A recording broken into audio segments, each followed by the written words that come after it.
Hey everyone, I'm the storyteller, and I'm here to help you relax tonight. I know a lot of you use this video to fall asleep, so before we start, make sure to like the video and subscribe to the channel. Also, tell me in the comments, where are you from and what time is it there? Now get comfortable, take a deep breath, and just relax. The night drive. 3 months ago, I had what I can only describe as the most terrifying experience of my life. I'm still not entirely sure what happened that night, and honestly, I'm not sure I want to know. But I keep thinking about it, turning it over in my mind like a puzzle piece that doesn't quite fit anywhere. Maybe telling someone else will help me make sense of it, or maybe it'll just make me sound crazy. Either way, here goes. It was a Friday night in late October, and I was driving back from my girlfriend Sarah's college about 4 hours away. We'd been dating for almost 2 years, but the long-distance thing was getting harder and harder. I'd driven up Thursday evening after work, spent Friday with her, and was supposed to stay the weekend. But we'd gotten into this massive fight about our future. You know, one of those relationship-defining arguments where you both say things you can't take back. She wanted me to move closer, maybe transfer to a school near hers. I kept insisting my job was too important, that she should consider transferring instead. Stupid, prideful bullshit looking back on it. Anyway, the fight got so heated that I decided to just leave. It was already past 10 p.m., but I was too angry and hurt to stay another night. I figured I'd rather drive home in the dark than spend another awkward morning pretending everything was fine. Sarah didn't even try to stop me when I grabbed my overnight bag and headed for the door. She just sat on her dorm room bed, arms crossed, watching me leave with this look that said, "Fine, be that way." The last thing she said to me was, "Drive safe, I guess." Not exactly the loving goodbye you want before a long night drive. The first hour wasn't too bad. I stayed on the main highways, stopped at a 24-hour gas station to grab some energy drinks and gas up. The attendant was this older guy with kind eyes who asked if I was sure I wanted to be driving so late. "Long way to go?" he asked, noting my out-of-state plates. I told him about 4 hours, and he just nodded knowingly. "Well, you be careful out there. Roads get strange after midnight." I thought he was just being friendly, but now I wonder if he knew something I didn't. The trouble started when I had to get off the highway. See, there was construction that had been going on for months, and they'd completely closed a 15-mile stretch of the interstate for the weekend. The Dieter signs directed traffic onto these winding back roads that cut through what felt like the middle of nowhere. During the day, it probably would have been scenic, rolling hills, dense forest, the occasional farmhouse. But at night, especially with the fog that had started rolling in, it was like driving through a nightmare. These weren't roads I was familiar with. My GPS kept recalculating, trying to find the fastest route back to the highway, but every turn seemed to lead to another narrow, winding road lined with thick woods on both sides. The kind of roads where the trees grow so close together and so tall that they form a canopy overhead, blocking out most of the moonlight. My headlights felt inadequate, like they were being swallowed by the darkness just a few feet ahead of the car. I'd been on the Dieter for about an hour when the tiredness hit me like a freight train. You know how it is. 1 minute you're fine, maybe a little drowsy, and the next minute your eyelids feel like they weigh 1,000 pounds. I tried all the usual tricks, rolling down the windows, turning up the music, slapping myself in the face. But nothing worked. The caffeine from the energy drinks seemed to have worn off, and the emotional exhaustion from the fight with Sarah was catching up with me. I started looking for somewhere to pull over, but these back roads didn't exactly have rest stops or well-lit parking areas. Most of the shoulders were barely wide enough for a car, with steep ditches on one side and dense forest on the other. I passed a few farmhouses, but they were set way back from the road, and I didn't feel right about pulling into someone's driveway in the middle of the night. The last thing I wanted was to have some farmer come out with a shotgun thinking I was trying to break in. Finally, after what felt like an eternity of fighting to keep my eyes open, I came across what looked like an old logging road or driveway that branched off into the woods. It was partially hidden behind some overgrown bushes, and if I hadn't been specifically looking for a place to stop, I probably would have missed it entirely. I slowed down and turned in, driving maybe 50 feet down this narrow dirt path until I found a small clearing where I could park without blocking the road. I turned off the engine and immediately felt the silence close in around me. It's funny how quiet the woods can be at night, not peaceful quiet, but the kind of heavy, oppressive silence that makes you hyper-aware of every little sound. I could hear my own breathing, the ticking of the cooling engine, and somewhere in the distance what might have been an owl or just the wind through the trees. I checked my phone 12:47 a.m. I figured I'd sleep for maybe an hour or two, just enough to feel safe driving again. I reclined the driver's seat as far as it would go, pulled my jacket over my shoulders like a blanket, and tried to get comfortable. It wasn't exactly the Ritz, but I'd slept in worse places during college road trips. Despite the strange surroundings, exhaustion won out pretty quickly. The last thing I remembered thinking was how I'd have to text Sarah when I got home, maybe try to patch things up. We'd both said things in anger, but underneath all the fighting, I knew we still cared about each other. Maybe this whole mess could actually bring us closer together, force us to have some honest conversations about what we both wanted. I'm not sure how long I slept before the first sound woke me up. My phone said 1:23 a.m., so maybe 35 minutes. The sound was subtle at first, just a soft rustling that could have been wind in the leaves or a small animal moving through the underbrush. But something about it felt deliberate, rhythmic. Like footsteps but trying to be quiet. I stayed perfectly still, listening intently. The sound seemed to be coming from somewhere behind and to the left of my car, maybe 20 or 30 feet away in the woods. Step, pause. Definitely footsteps, but careful ones. The kind you make when you're trying not to be heard. My heart started pounding, but I tried to rationalize it. Maybe it was just a deer or some other woodland creature. Animals moved around at night all the time. Hell, maybe it was someone else who'd gotten lost on the detour and was looking for help. But even as I tried to convince myself it was nothing, every instinct I had was screaming that something was wrong. The footsteps stopped, and for several long minutes, everything was quiet again. I started to relax, thinking maybe whatever it was had moved on. But then I heard something that made my blood run cold. The soft scraping sound of something being dragged across the ground. It lasted maybe 10 seconds, then stopped. I wanted to look, but I was terrified of what I might see. Instead, I just lay there in the reclined seat, trying to control my breathing and hoping that whatever was out there would just go away. After what felt like an hour but was probably only 10 or 15 minutes, I managed to convince myself I'd imagined the whole thing. Tired minds play tricks, right? I was emotionally drained, physically exhausted, in an unfamiliar place. Of course I was going to be jumpy. I must have dozed off again because the next thing I knew, I was jerking awake to the sound of something tapping on my passenger side window. Tap, tap, tap. Deliberate. Insistent. Human. My phone showed 2:41 a.m. I'd been asleep for over an hour. The tapping came again, and this time I could see a shadow moving outside the passenger window.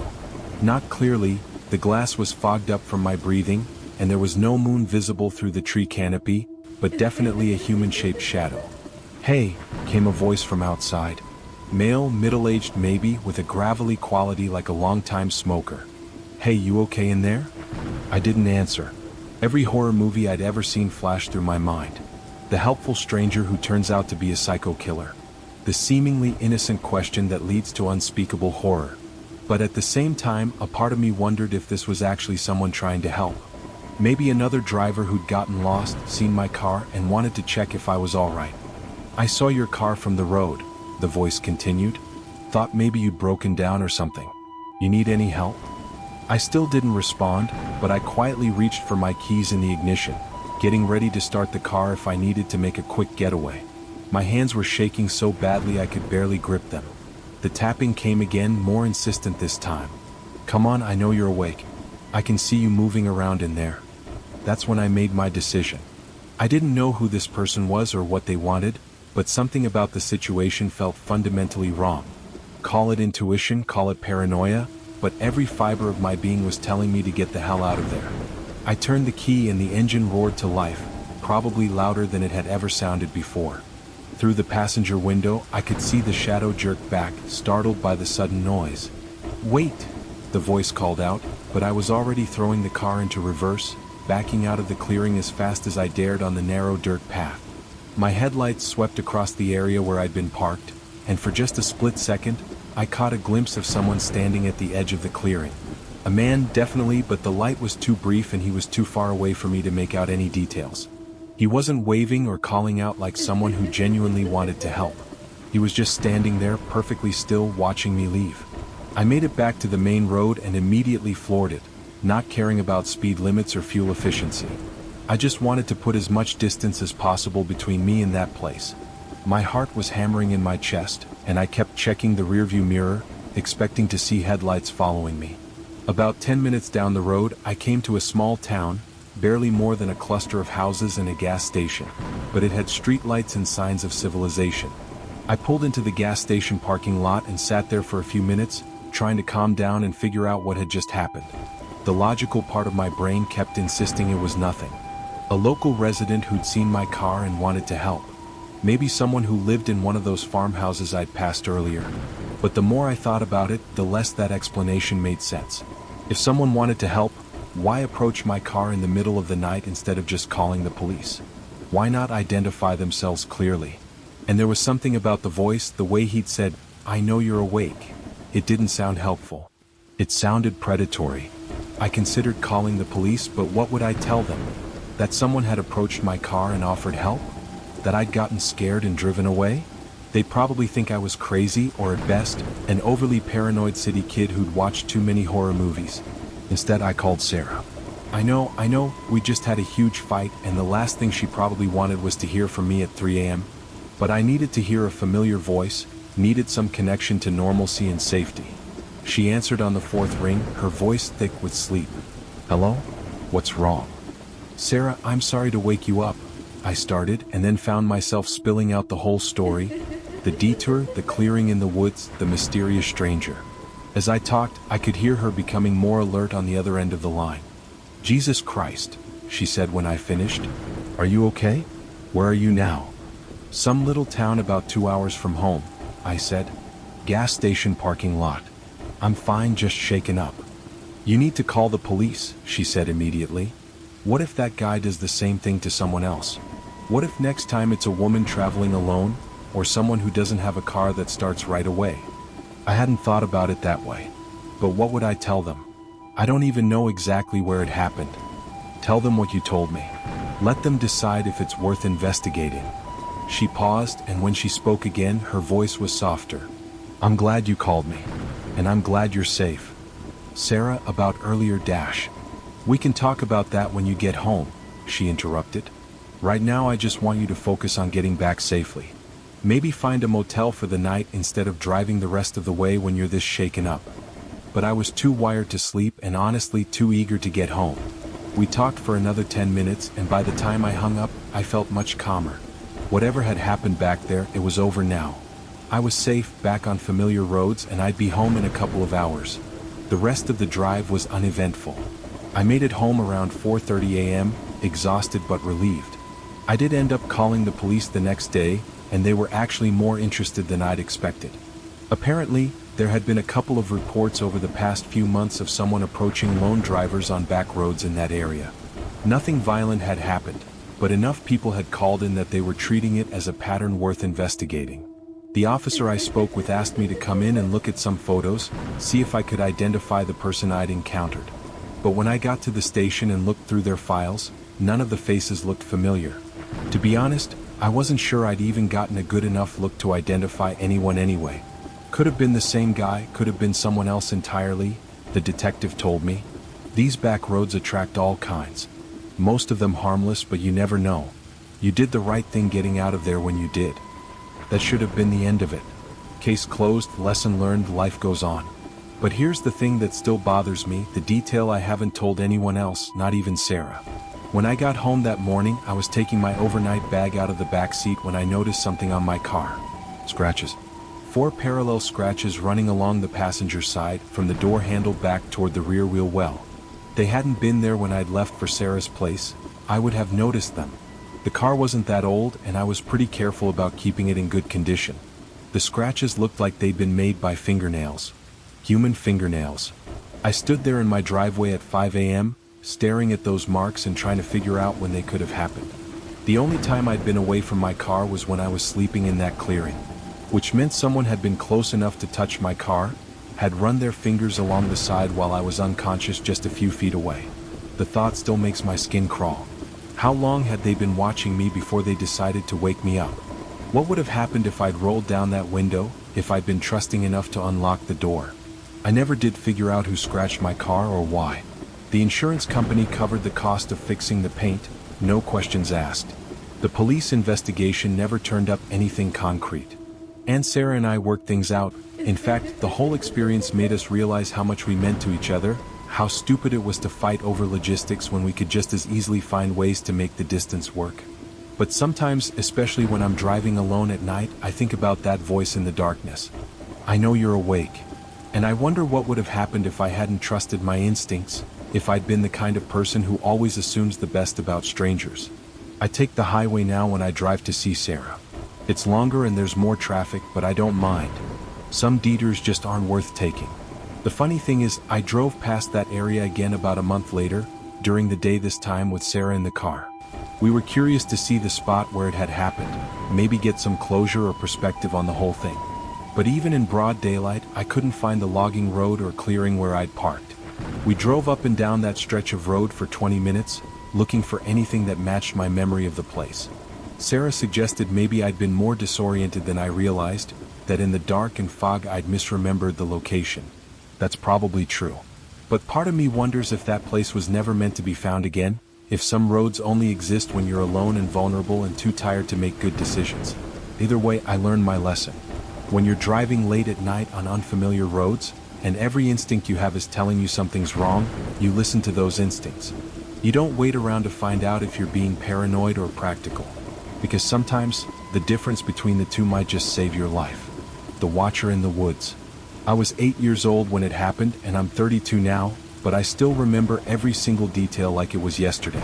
Some memories fade over time, get fuzzy around the edges, but this one stays crystal clear, probably because it was the night I learned that adults can't actually protect you from everything, no matter how much they want to. We lived in this old farmhouse in rural North Carolina, about 20 minutes outside of any real town. My parents had bought it cheap because it needed work, the kind of place where the floorboards creaked, the pipes made weird noises at night, and half the electrical outlets didn't work properly. But they loved it. Dad was always talking about restoring its character, and Mom loved the huge vegetable garden that came with the property. Me and my little brother Jake thought it was awesome because we had acres and acres of woods to explore, plus a creek that ran along the back of our property where we'd catch crawdads in the summer. The house sat pretty far back from the road, maybe a quarter-mile down this gravel driveway that was lined with these massive oak trees on both sides. During the day, it was beautiful, like something out of a fairy tale with all the Spanish moss hanging down and the way the sunlight filtered through the leaves. But at night those same trees turned into something else entirely. They'd cast these weird shadows that looked like giant hands reaching toward the house. And when the wind picked up, the branches would scrape against each other making sounds like whispers. My parents were pretty cool about bedtimes, especially on weekends. They'd let me stay up late watching TV in the living room while Jake had to go to bed at his regular time because he was only 5 and still needed his sleep. I loved those weekend nights because I felt so grown up, like I was part of some exclusive club. I'd make myself a bowl of cereal, usually Fruity Pebbles or Captain Crunch, and settle in on the big sectional couch to watch whatever was on Nickelodeon or Cartoon Network. The living room was perfect for this because it had these huge picture windows that faced the front yard and the long driveway. During the day, Mom would always talk about how much she loved the natural light and the beautiful view of the property. The windows were floor to ceiling, taking up almost the entire front wall of the room. They didn't have any curtains or blinds because Mom said it would block the openness of the space. Looking back, I think that was a mistake.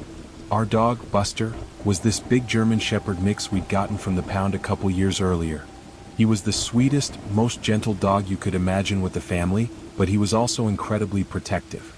He'd sleep wherever I was sleeping, so on those weekend nights when I was camping out in the living room, he'd usually end up sprawled across the floor next to the couch. Dad always said Buster was better than any security system because nothing got past him. The night it happened was a Friday in October. I remember because it was right around Halloween and all the decorations were up. Mom had put fake spider webs in the corners of the windows and hung plastic bats from the ceiling fan. Jake had already gone to bed after complaining for like an hour that it wasn't fair that I got to stay up late.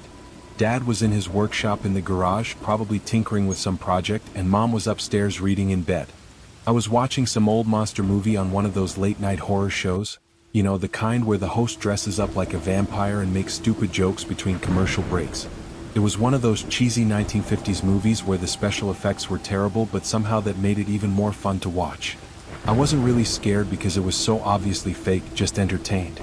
Buster was lying on the floor next to me, occasionally lifting his head when there was a particularly loud sound effect from the TV, but mostly just dozing. The house was making its usual nighttime noises, the refrigerator humming in the kitchen, the old heating system clicking on and off, the settling sounds that old houses make. Nothing out of the ordinary. I must have dozed off on the couch at some point because the next thing I knew, I was jolting awake with this weird feeling in my chest. You know that feeling when you wake up and you immediately know something's wrong but you can't figure out what? That prickly, electric sensation that makes all the hair on your arms stand up? That's exactly what I felt. The TV was still on, but the volume seemed lower somehow, like the sound was being muffled. I looked at the clock on the cable box, 2:17 a.m. The monster movie had ended and now it was just some infomercial for kitchen knives playing to an empty room. That's when I noticed Buster. He wasn't lying down anymore. He was sitting perfectly still, staring directly at the front windows with his ears perked up and his body tense. Not growling or barking, just watching, waiting.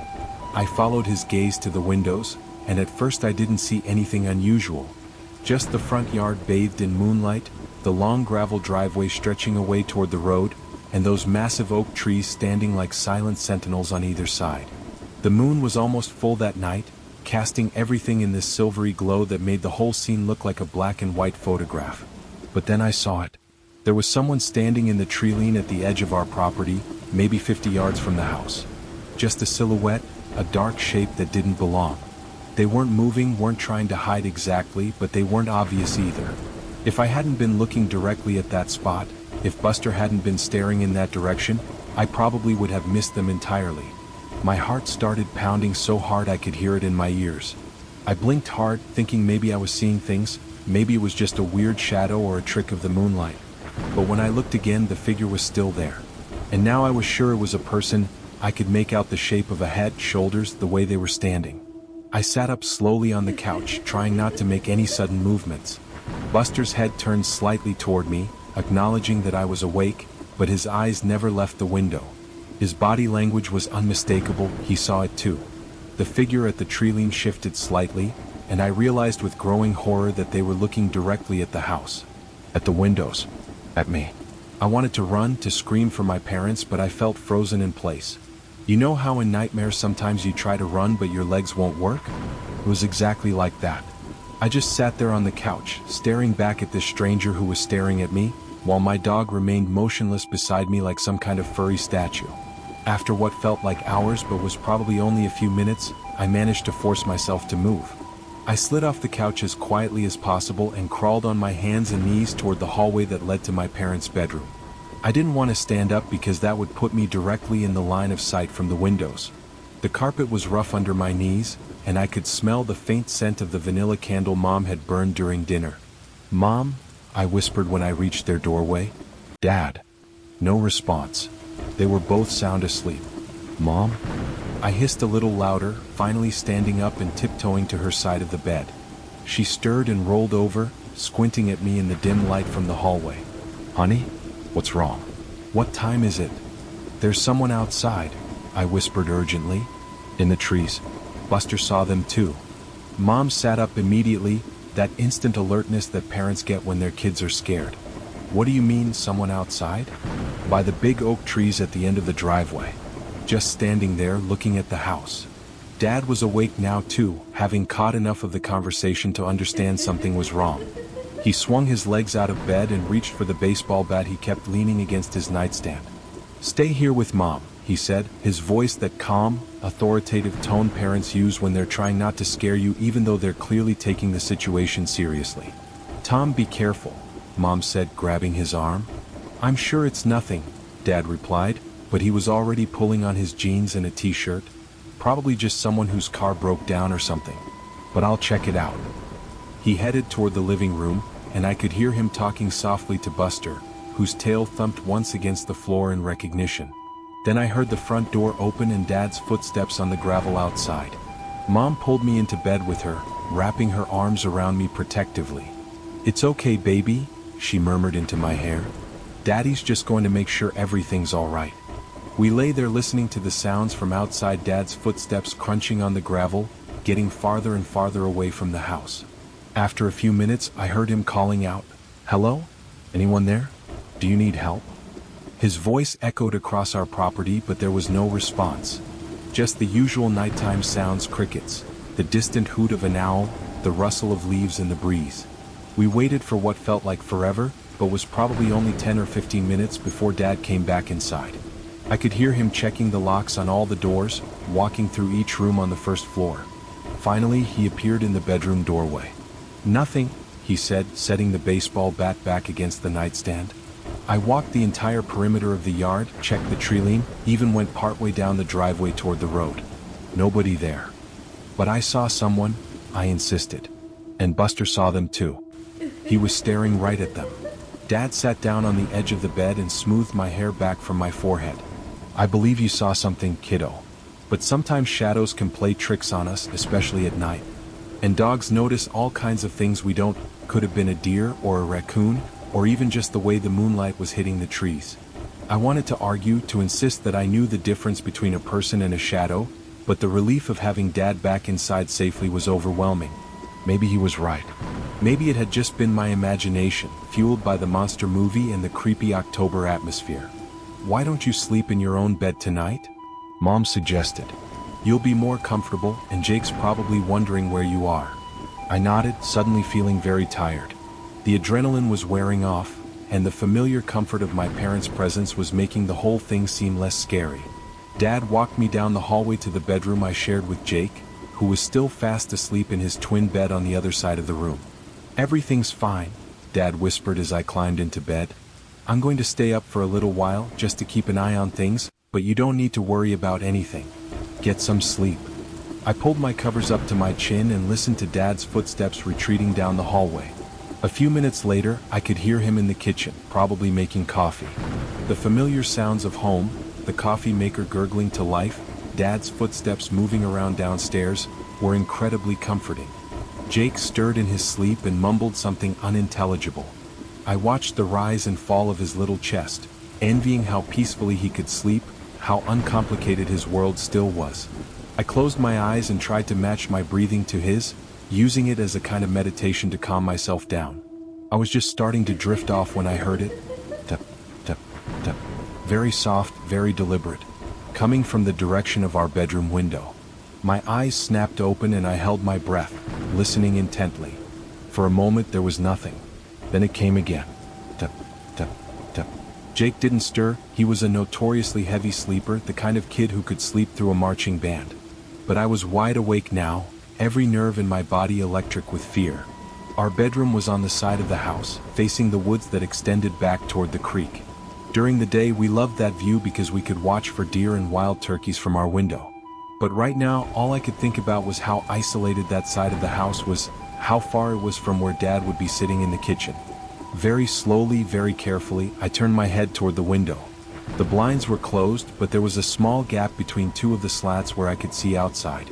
And there, illuminated by the moonlight filtering through the trees, was a face. A man's face, pale and gaunt, pressed close to the glass. He was looking directly at me through that tiny gap in the blinds, and when he saw that I had noticed him, he did something that will haunt me for the rest of my life. He smiled. Not a friendly smile, not the kind of smile adults give kids. This was something else entirely. Something cold and predatory and wrong. And then, slowly and deliberately, he lifted one finger to his lips. The universal gesture for silence, for keeping secrets. But coming from this stranger at my bedroom window in the middle of the night, it felt like a threat. Like he was telling me that this was just between us, that I shouldn't tell anyone what I was seeing.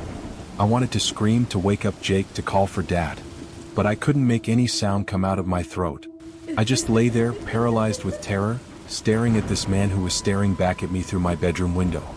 He held my gaze for what felt like an eternity, that horrible smile never leaving his face, his finger still pressed to his lips. Then, without any sudden movements, he stepped backward into the shadows of the trees and disappeared. I don't know how long I lay there after he was gone, too scared to move, too scared to close my eyes, too scared to do anything but stare at that window and wait for him to come back. Eventually, I managed to slide out of bed and tiptoe to Jake's side of the room. "Jake," I whispered, shaking his shoulder gently. "Jake, wake up." He groaned and rolled over, squinting at me in the dim light. "What?" There was a man at our window. That got his attention. Jake sat up immediately, suddenly wide awake. "What kind of man?" I don't know. He was looking at me through the blinds, and when he saw me see him, he told me to be quiet and then ran away. Jake looked toward the window, then back at me. Even at 5 years old, he could tell I wasn't making this up. I was too scared, too shaken, for this to be some kind of prank or attention-seeking behavior. We should tell Dad, he said. I nodded, but part of me was terrified that Dad wouldn't believe me again, or that he'd go outside to look and find nothing, just like before. What if this man was good at hiding? What if he was watching the house, waiting for Dad to leave so he could come back? But Jake was already out of bed, padding toward the hallway in his Star Wars pajamas. I followed him, my heart still pounding so hard I was sure everyone in the house could hear it. We found Dad in the kitchen, sitting at the table with a cup of coffee and a book. He looked up when we appeared in the doorway, and his expression immediately shifted to concern when he saw our faces. What's wrong?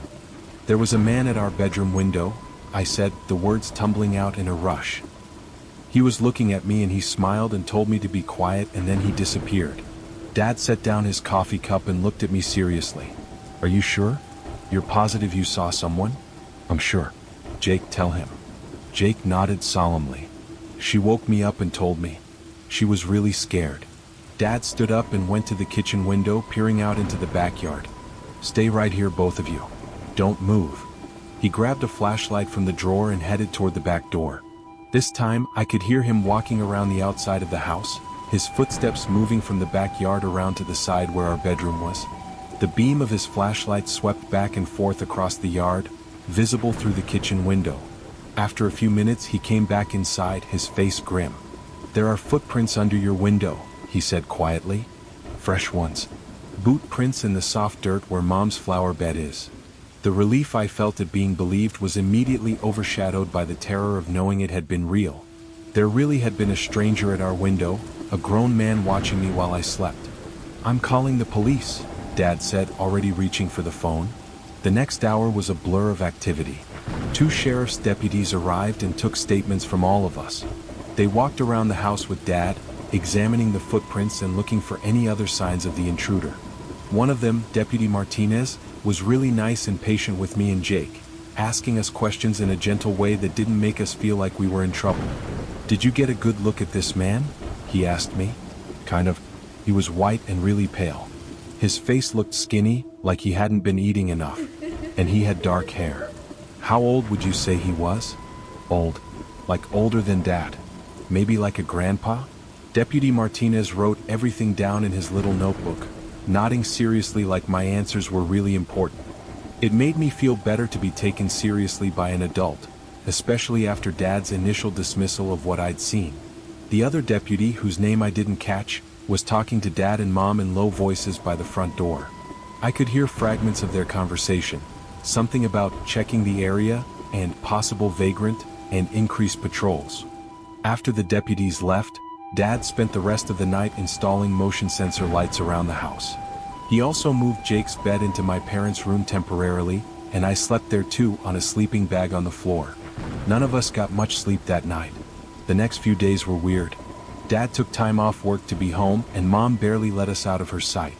They installed a security system, got deadbolts for all the doors, and put up curtains in every room that had windows. The house felt different somehow, less open and welcoming, more like a fortress. The police never found the man. They patrolled our area more frequently for a few weeks, and they checked in with us regularly, but there were no more sightings. No more footprints under windows, no more faces in the darkness. After about a month, things started to go back to normal. Dad went back to his regular work schedule, Mom stopped jumping at every little noise, and Jake moved back into our shared bedroom. But I never slept in the living room again on weekend nights. And I never looked out those big picture windows after dark without feeling a chill run down my spine. The thing that still bothers me even all these years later is that gesture. The finger pressed to his lips, that silent command for secrecy. It wasn't just a warning not to scream or call for help in that moment. It felt like something more than that, like he was telling me this was going to be our little secret forever. And in a way, I guess it was. Because even though I told my parents and the police everything that happened, I never told them about the dreams that started after that night. Dreams where I'd wake up and see that face at different windows around the house. Dreams where he'd be standing at the foot of my bed just watching me sleep. Dreams where he'd whisper things to me, horrible things about what he wanted to do, what he'd been planning. I know they were just dreams, just my 8-year-old brain trying to process a traumatic experience. But they felt so real, so vivid, that I'd wake up in a cold sweat, absolutely convinced that he'd been there, that he was still somewhere in the house. The dreams eventually stopped, but I never forgot that feeling of being watched, of being marked somehow. Even now, as an adult with kids of my own, I still check all the locks twice before bed. I still get nervous when I see strange cars in the neighborhood.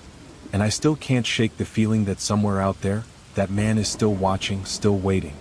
Maybe that's the real horror of the whole experience, not just what happened that night, but the way it changed me permanently. The way it taught me that the world isn't as safe as I'd believed, that monsters aren't just in movies and books, that sometimes they look through your bedroom window and smile. I've never told this story to my own kids. They're still young enough to believe that mom and dad can protect them from everything, and I want to preserve that innocence for as long as possible. But someday when they're older, I'll have to teach them the same lesson I learned that October night in North Carolina. Sometimes the most terrifying stories are the ones that are completely, horribly true. The echo in the attic. I was 13 when it happened, old enough to act tough in front of my cousins, but still young enough to feel a chill at night when the hallway light was off. It was the start of spring break, and our parents decided to do something they hadn't done in years, a weekend getaway just for the adults. So they dropped all 10 of us, 5 boys, 5 girls, ages ranging from 8 to 17, off at our grandparents' lake house, deep in the forested outskirts of Merkwell County. Our grandparents were supposed to be there too, but a last-minute call from my grandfather about a hospital emergency involving a neighbor left us completely alone. They'd be back the next day, they promised. We weren't worried. The house was big, old, but full of charm. Fireplaces that creaked when lit, hallways with rugs that muffled your steps, and a towering attic none of us dared enter since we were toddlers. The house had its quirks, but to us it was familiar. That first evening, we turned the living room into a movie theater. Blankets covered every inch of floor space, popcorn bowls were stacked dangerously high, and the TV flickered with horror movies far above the approved for kids rating. We dared each other not to flinch during jump scares and threw cushions whenever someone screamed too loudly. It was after the third movie, when half of us were asleep or close to it, that the first thing happened. A sound, faint at first, a soft tap, tap, tap like fingers brushing a window pane. I was the first to hear it, I think, though I brushed it off as pine cones or maybe a loose branch knocking against the house. But then it got louder. Tap, tap, tap, rhythmic, deliberate. I sat up, adjusting my glasses, peering toward the large bay window behind the couch. Nothing. Only blackness and the reflection of the flickering TV screen. Then came the squeal. Not loud, but high-pitched, strained, like metal scraping metal. It echoed from above, from the attic. I wasn't the only one who noticed this time. My cousin Omar, 16, turned the volume down. "What was that?" he asked, half smiling like he expected someone to admit to a prank. The rest of us shrugged. "Probably the wind," said Ariba, his sister, but she didn't sound convinced. We resumed the movie, but the mood had shifted. No more joking, no more popcorn fights. Even the fire in the hearth seemed to die down a little. The thing beyond the fence. It started on a quiet weekend during winter break, the year I turned 12. The days were short and the nights bone-deep cold. The kind of cold that clings to your breath and makes the walls of old houses groan under the weight of silence. My cousins, my older brother, and I were staying at our Aunt Sabine's farmhouse. It sat nestled in a wide valley 2 hours outside the city, flanked by a forest so thick and old that the trees seemed to whisper if you listened too long. The house itself was 2 stories of weather-worn wood, with wide porches, drafty hallways, and rooms full of forgotten furniture and heavy curtains that never moved. It always smelled faintly of cedar and something older, like the scent of a memory left out in the rain too long. There were 8 of us in total. My brother Horace, 15, tall and sarcastic. My cousins, Omar, 16, Ariba, 14, Zara, 9, twins Sanaa and Sufyan, 11, and the youngest, little Michael, 8, who clung to Sanaa like a shadow. I was 12, caught in the middle of everyone, not the youngest, not the oldest, which often meant being the one nobody listened to until it was too late. Our parents had left us there for 3 nights. 3 entire nights with Aunt Sabine as the only adult in charge. She was an odd one, our aunt. She worked remotely in cybersecurity and had a permanent Bluetooth headset in one ear. She spent most of her time locked in her upstairs office, pacing and whispering about data breaches and VPNs. If you knocked, she'd slide a plate of food under the door or tell you to check the fridge. We barely saw her. We didn't mind. In fact, we loved it. There were no rules, no bedtime, no screen time limits. We were free, just a group of half-feral kids let loose in a half-haunted house. The first night we turned the den into a sleeping camp. We dragged down mattresses, laid out blankets, and stacked pillows like barricades. Someone had brought fairy lights, which we hung up in the corners. Omar set up his Bluetooth speaker and started playing horror movie soundtracks just to mess with the younger ones. The kitchen was fully stocked, so we made popcorn, hot chocolate, and whatever else we could microwave. We raided Aunt Sabine's ancient collection of VHS tapes and found a stack of old horror movies with faded labels and strange names like Whisper Cabin and The Watchers of Hollow Tree. We picked one called Don't Watch Alone. It was terrible and terrifying, not because it was well made. The camera work was shaky, the actors were barely acting, and the story made no sense. But there was something about the way it looked. The grainy picture, the flickering frames, the way the characters seemed to look at the camera just a little too long. Halfway through the film, a storm rolled in. The wind howled outside like a living thing, and the trees scraped against the windows like claws. The power flickered once and we all screamed, then laughed at ourselves.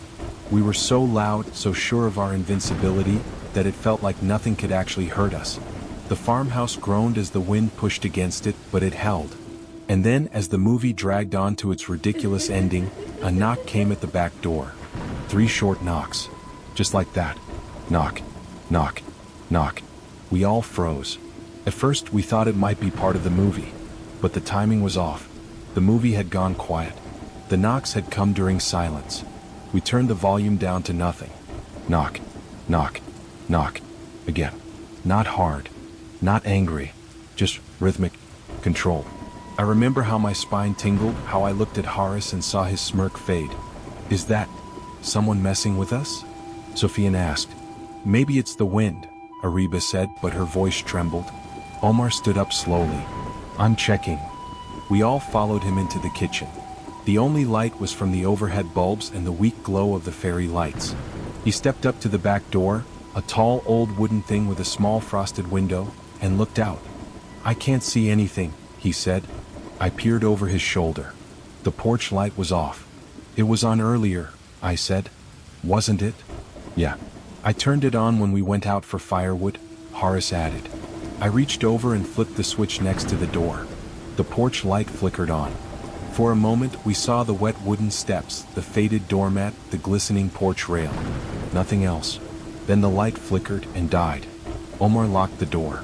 Double-bolted it. We all stood there for a long moment, listening. Nothing. No footsteps. No retreating figure. Just the wind. We went back to the den. But everything had changed. The movie finished, but nobody was watching. Sufyan and Sanaa curled up under one blanket. Michael was already asleep. Zara stared at the window, chewing her thumb. It was probably an animal, Ariba said again. But we all knew it wasn't. The back door wasn't easy to reach. The porch wrapped around the side of the house and there was no trail leading to it from the woods. You'd have to go through knee-high weeds and mud to get there. And whoever knocked never said a word. We decided not to tell Aunt Sabine. Mostly because we didn't want her to say we were overreacting. Part of us still wanted to believe we were. We turned on every light in the house, locked every door and window, and agreed to sleep all together. Safety in numbers. I didn't sleep much. I kept thinking about that knock. About how deliberate it had sounded. Not frantic. Not random. Just patient. Waiting. At one point in the night, I got up to use the bathroom. The hallway was dim, the shadows long. The wooden floor creaked under my steps. I remember walking past the door to Aunt Sabine's office. Her light was on, and I could hear her muttering to someone on her headset. Just as I turned the corner, I thought I heard another sound. A creak. From the porch. I stopped breathing. Pressed my ear to the wall. Nothing. Maybe it was the wind again. Or the house settling. Or maybe, just maybe, someone was still out there. Watching. Waiting. I hurried back to the den and climbed into my sleeping bag, burying myself under the covers. I didn't know then that the knocks were just the beginning. That something had already crossed the fence. And it wasn't going to stop. Not yet.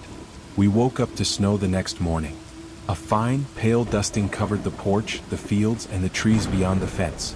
It sparkled under the soft gray light filtering through the windows. The storm had passed, but it had left behind a silence so complete, it felt unnatural. Omar was the first to speak. Did anyone else hear anything after we went to sleep? Everyone was quiet. Zara looked up from her cereal. I heard footsteps outside the window, like crunching in the snow. Ariba rolled her eyes, but even she looked uneasy. Zara, don't start again. It was probably an animal. No animal walks on 2 feet, she muttered. We decided to go out and check. Bundled up in jackets and mismatched gloves, we stepped out onto the porch, our boots crunching through the snow. That's when we saw them. Footprints. They started at the back corner of the house. Human. Barefoot. No shoes, no socks. Just long, narrow prints, toes and all, perfectly outlined in the snow. They trailed from the woods, crossed the backyard, and stopped directly under the kitchen window. We stared in stunned silence. Michael whispered, "Is it a prank?" "No one walked barefoot in that," Omar said. "It's freezing." The prints were deep, almost deliberate. They didn't wander or curve. They came straight to the house, then vanished. No return prints, no loops, just a single path to the window and nowhere else. Could someone have jumped the fence? Horace suggested, but his voice lacked conviction. That fence. It wasn't tall, maybe 5 feet, but it was reinforced with wire mesh, the kind used to keep animals out, or in. None of us wanted to admit what we were thinking. We returned inside, locked the door, and drew the curtains. That evening the air grew heavier. There was no new snow, no wind, just a kind of stillness that pressed against the walls. Even the trees beyond the fence stood too still, as though they were watching. We tried to distract ourselves. We played card games and board games. But our laughter felt forced, and we all kept glancing toward the windows. It was almost midnight when it happened again. We were sitting in the den. Michael had fallen asleep beside the fireplace. The rest of us were drinking hot cocoa. It was quiet, comfortable even. Then we heard it. Tap, tap, tap. Not on the door. On the window. Zara gasped and grabbed my arm. Omar stood slowly. Nobody moved. We all froze. The tap came again. Tap, tap, tap. We turned toward the living room window. The curtain was drawn. With a shaking hand, Horace reached forward and pulled it back, just an inch. We all leaned in to look. There, standing just outside the glass, was a figure. Too tall, too thin. Its face pale, pressed almost lovingly against the glass. Its eyes, wide, lidless, unblinking, stared directly at us. Then it smiled.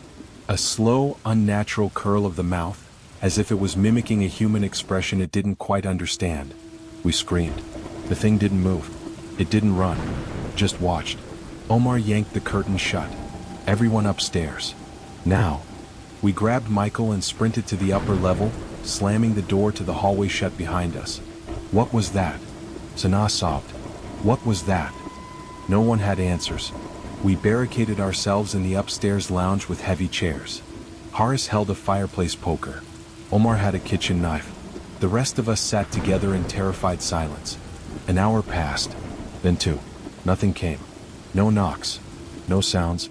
Eventually, one by one, we fell asleep. I woke just before dawn. The others were still asleep. The house was silent. I crept down the stairs, heart pounding, and peeked into the den. The curtain was still shut. Slowly, I moved toward it and opened it just a crack. The yard was empty, untouched. The snow smooth as glass. No footprints. No signs. Nothing. Except, on the outside of the window pane, a handprint. Long fingers, pressed into the glass from the night before. Still faintly visible in the morning frost.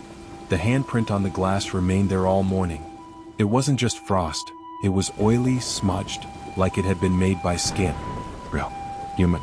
Except something about it felt wrong. The fingers were too long, the spacing unnatural, like they had more joints than they should. I didn't tell the others.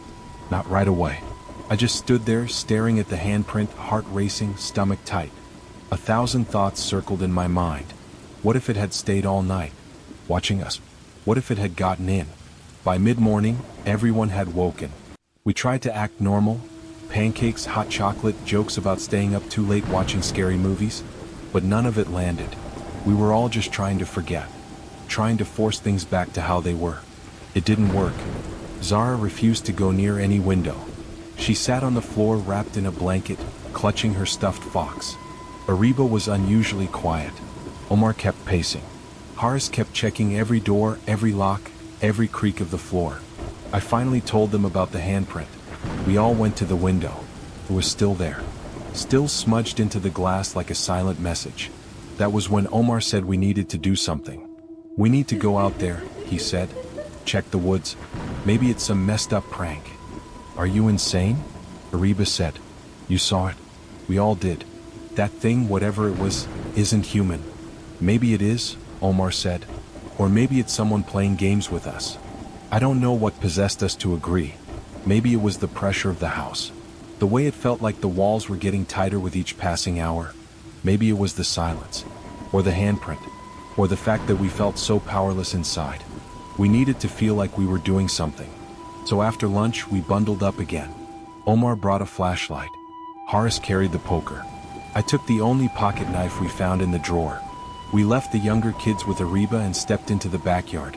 The snow was thicker now, untouched except for the same set of footprints from before. The ones that led to the window and stopped. We followed them back toward the trees, past the shed, across the brittle grass. The fence loomed ahead. Up close it felt even more unnatural. The metal mesh had been reinforced in layers, as though someone had once tried very hard to keep something out. Or in. There was a section near the back where the wire had been pulled away, bent outward like something had pushed through. See that? Haris whispered. Omar knelt. This didn't happen recently. This is rusted. Been like this for years. Still, the break was big enough for someone to slip through. Beyond the fence, the trees were dark and silent. No birds. No wind. Just stillness. The air felt heavier, colder, like the temperature dropped 10 degrees just past the barrier. We exchanged looks. Then we stepped through. Inside the woods, it was like stepping into another world. The light dimmed instantly. The sky disappeared behind a thick canopy of branches. The snow here was thinner, patchy in places, melted under the cover of leaves. Our breath fogged in the air, and every step felt like it echoed too loud. We didn't speak. The deeper we went, the more the silence pressed in. Then we found it. A clearing. At the center, a ring of stones half buried in the earth, moss-covered and broken. Inside the ring were markings, scratches in the dirt, patterns, symbols none of us recognized. In the middle sat an old lantern, unlit, rusted. It looked like it hadn't been touched in years. What the hell is this? Haris whispered. Omar knelt beside the markings. Some kind of ritual site? I walked a slow circle around the ring. The trees here seemed closer together, like they were leaning in. And then I saw it. On one of the tree trunks, carved deep into the bark, a handprint. Exactly like the one on the window. I backed away. We shouldn't be here, I said.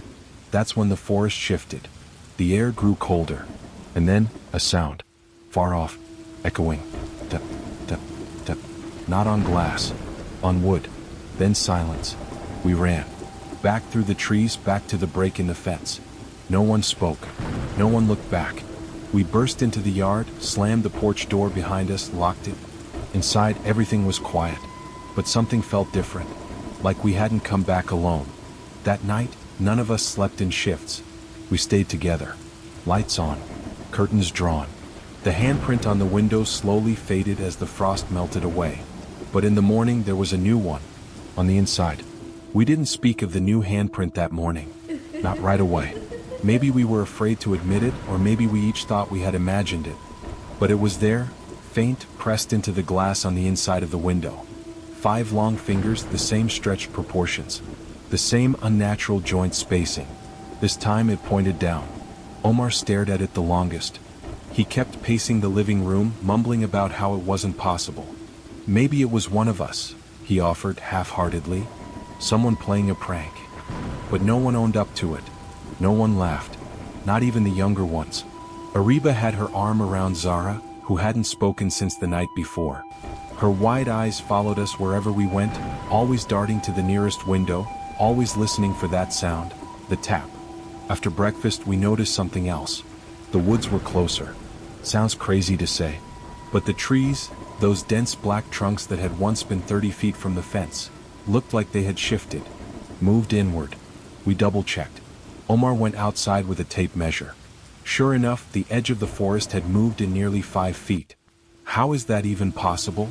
Horace asked. Maybe it's our eyes playing tricks, I said, though I didn't believe it. None of us did. That afternoon we split up. Not by choice but because of fear. The younger ones refused to leave the main room. Omar and I went to the attic against every instinct I had to check if there was some kind of passage or clue we had missed. The attic stairs creaked louder than they had the day before. Every step groaned. At the top, the door was already cracked open. It wasn't like that yesterday. We exchanged a glance. Omar pushed it open slowly. The attic was lit only by the faint gray of the overcast sky slipping through the slats in the wood. Dust coated everything. Old trunks, stacks of books, a mannequin covered with a moth-eaten sheet.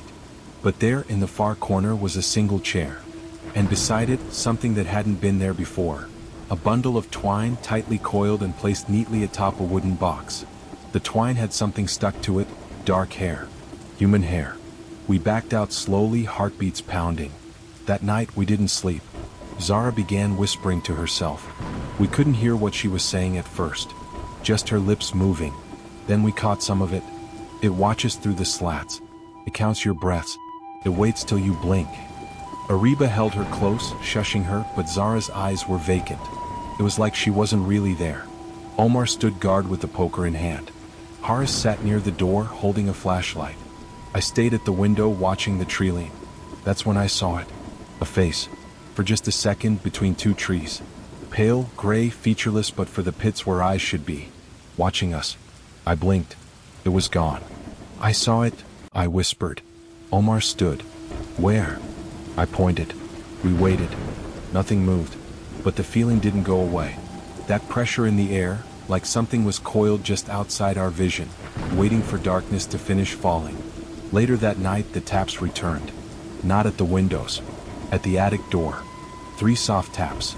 Omar and I froze. 3 more. Then a low creak. We burst up the stairs, flashlight and poker ready, only to find the attic door shut. Inside, silence. We didn't open it. Instead, we dragged the heaviest bookshelf we could find and wedged it tight against the door. We nailed it in place. Just in case. That was the moment we realized something that chilled all of us. We weren't just being watched. We wanted in. And it was learning how. The decision was made without words. We would leave in the morning. Even the younger kids knew. They could feel it in the way we moved, the way we whispered, the way every window was now blocked by furniture. No one argued. No one complained. There was only one problem. Morning never came. It should have. We sat, wide-eyed and waiting, listening to the deep groans of the woods outside. But the sky never lightened. 6 a.m. passed. Then 7. Then 8. We checked our phones. Dead. All of them. No service, no battery. Not even a flicker. We pulled back a curtain just for a moment. The world outside was still night, but wrong. The sky was black, but not the black of an ordinary night. It was a deeper void, dense, almost textured, as though something immense loomed just above the clouds, pressing down. And the trees were even closer. The fence, the tall iron one that lined the edge of the property, was now completely swallowed. The branches pressed against the windows like claws, like something eager to drag us out. Ariba turned to me, whispering, "It's not going to let us leave." She was right. By noon, or what should have been noon, we heard the first voice. Sounded like Zara. But Zara was sitting in the corner with her hands over her ears. The voice came from the attic. "Come play," it said. Faint. Sing-song.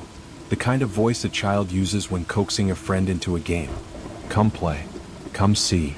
We didn't move. We didn't speak. But the attic door thumped. Once. Then again. We backed away, deeper into the kitchen, away from the stairs. That's when all the lights came on. Every lamp, every fixture, even those we hadn't touched in years. And in that sick yellow glow we saw them. Footprints. Leading from the front door all the way to the back of the house. Wet prints shaped like long, narrow feet. Some prints had more toes than they should. Others didn't match each other at all. They disappeared near the base of the attic stairs. "It got in," Omar said, voice dry. "It got in and it's been walking." I felt sick. Zara suddenly screamed. We all spun. She was pointing at the dining room mirror. It was one of the old ones, ornate, cracked at the top. But the reflection, it wasn't us. It was the room, yes, and it showed all of us standing there. But we weren't moving. Our reflections were still, lifeless, eyes wide, mouth slack, and behind us in the reflection only was a shape, tall, elongated, skin gray like clay, stretched taut over bone, his fingers too long, its head tilted sideways like it couldn't quite understand what it was seeing, as if it were learning how to be human. Horace smashed the mirror. Shards flew across the room. The shape vanished. And then, the house began to shake. Not a rumble, not like a truck passing or distant thunder. This was deeper. Like the earth below us was stirring. Like the house wasn't on the ground anymore, but resting on something alive. Dishes fell from the shelves. Books toppled. A light bulb burst. We screamed. We huddled. And then it stopped. Silence. But the fear didn't leave. It never left. Not after that. That night, again if it could be called night, we decided to make a run for it. We packed backpacks with whatever we could. Snacks, water, a pocket knife, flashlights that barely worked. We lined up at the door. Omar had the poker. Horace had a bat. I had the flashlight. Ready? Everyone nodded. We flung the door open and stepped outside into black. Not night, not fog, not anything natural. It was like stepping into ink, into a world with no rules, no sound, no breeze, no gravity almost. We ran anyway. We ran blindly, holding hands, shouting names, calling out to each other. The forest closed in around us, and the tapping began again. All around, on our shoulders, on our backs, on our heads, like it had hundreds of hands and wanted to feel every inch of us. We screamed.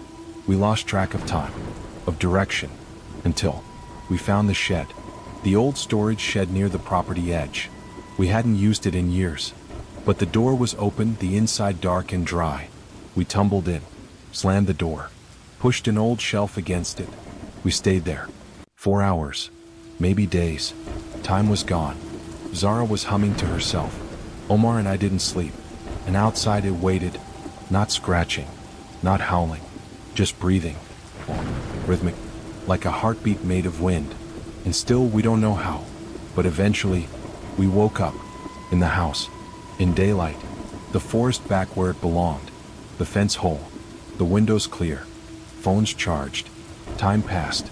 We never spoke of it to anyone, but every year on that same weekend we all get a message at 3:33 a.m. Just a photo of that attic, and the window, and the handprint, pointing in. It's been 12 years. 12 long, silent years since the last night at that house. We never went back. None of us. The lake house stood vacant for a while, then the family sold it. New owners moved in for a short time, but they left without explanation. For a while, it sat rotting behind a for sale sign. Now it's supposedly abandoned, reclaimed by the woods. But it never really let us go.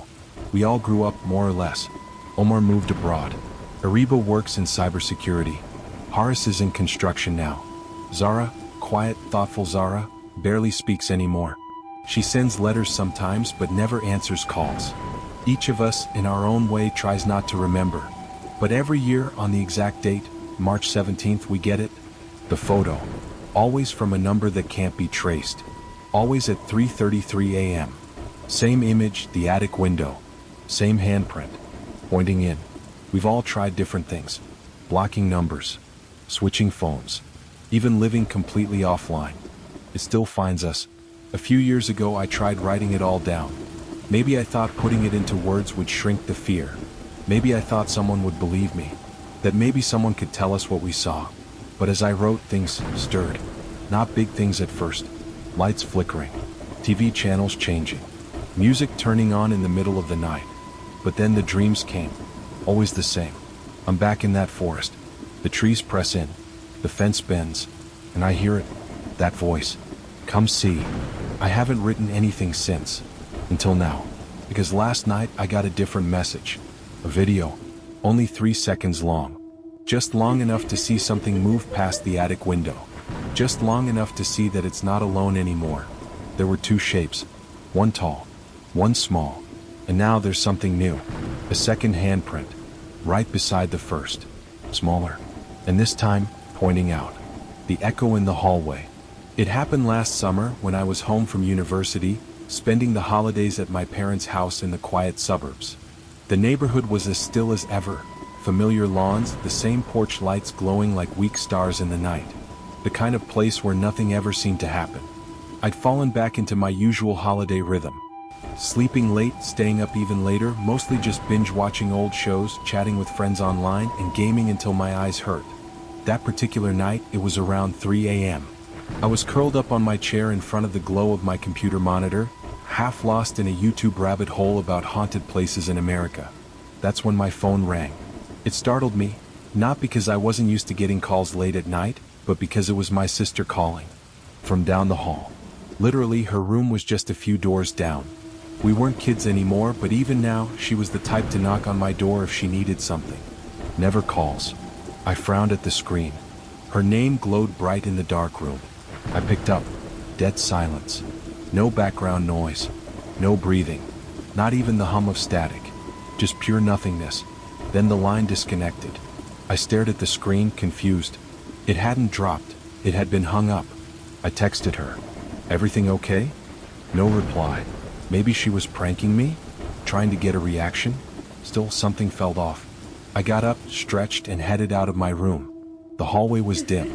I kept the lights off to avoid waking up our parents. Her door was closed, but light spilled out underneath it, a flickering blue like a TV or phone screen was on. I raised my hand to knock, and she screamed. Not a startled yelp. Not a nightmare mumble. A blood-curdling, soul-ripping scream that made me shove the door open so fast it banged against the wall. I rushed in. She was sitting up in bed, eyes wild, blankets clutched to her chest. There was someone in here, she sobbed, pointing wildly near her desk. Right next to me, inches from my face. I scanned the room. Empty. Just posters on the walls, her old stuffed bear by the window, books scattered across the floor. Nobody. I flipped the light switch. She squinted, shielding her eyes. Are you okay? What happened? I woke up and saw something. A dark, something, just standing here. She pointed again to the space beside her bed. It wasn't a person. It didn't move. It was just there. I screamed and it vanished. I sat beside her, trying to calm her down. That's why you called me, right? I asked. You called just a few minutes ago. Her eyes widened. No, I didn't. I showed her my call log. Incoming call, 3:02 a.m. She looked confused, then alarmed. My phone's downstairs. In my purse. What? I haven't touched it all night. I fell asleep watching a show. We both rushed downstairs. Her purse sat on the dining room chair, untouched. Her phone was inside, locked. She opened the recent calls. Nothing. No outgoing calls. Not even to me. And yet, my phone had a time-stamped record of a call from her number. The house that listens. We didn't sleep that night. Not really. We stayed up in her room with the lights on, talking about nonsense to distract ourselves. Every creak of the house made us jump. By morning, it almost felt like a dream, except the call log on my phone proved otherwise. I took a screenshot just in case it vanished somehow. I didn't tell our parents. They would have blamed it on stress or screens or too much caffeine. But the weirdness didn't end there. The next night, around the same time, 3:01 a.m., we both heard it. A whisper. We were in our rooms, texting each other since we were too creeped out to sleep. I just typed, "Still awake?" when I heard it. A breathy whisper outside my door. I froze. My room doesn't face the street. The window was locked. The door had no gaps large enough for sound to carry so clearly. I opened the door slowly. Nothing. But I saw light under her door. She was awake. I texted her, "Did you say something?" "No. I thought you did."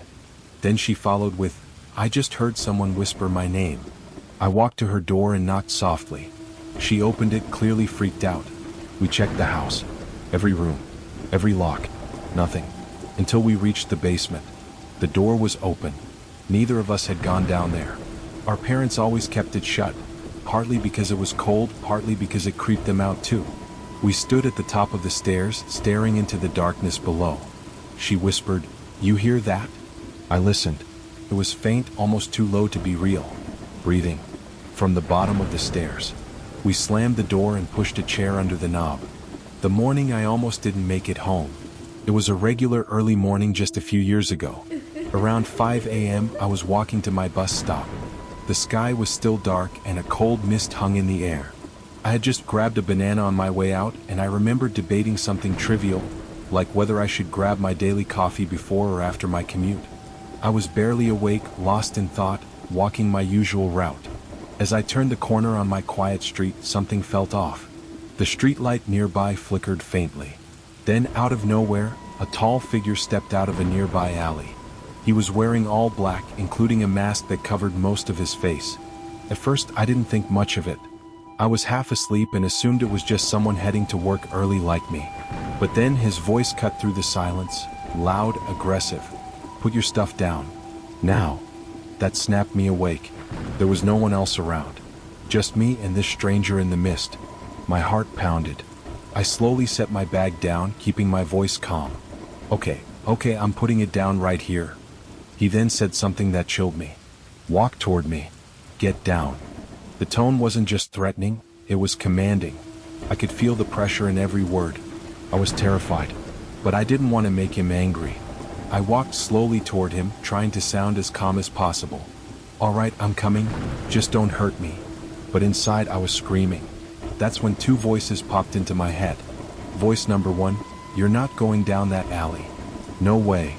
Voice number two, "But he could be dangerous. What if?" The internal debate was real. But one thing was clear, going into that alley with him was not an option. He pointed again and yelled, "Let's go. Move." At that moment, I made a decision that I believe saved my life. I started talking. A lot. "Okay, I'm coming with you. Just, please don't hurt me." I took a few slow steps, but away from him, toward the sidewalk. I kept my tone soft, cooperative. And then he made a crucial mistake. He believed me. He turned his head. Just for a second. I didn't hesitate. I took a deep breath, tucked my head down, and sprinted as fast as I could. My legs were shaking. I was screaming without realizing it. It felt like every second lasted forever. I ran 6 or 7 blocks without stopping. Didn't look back. I finally circled back toward my apartment, but made sure to take a different route, just in case. When I called the police, they responded quickly.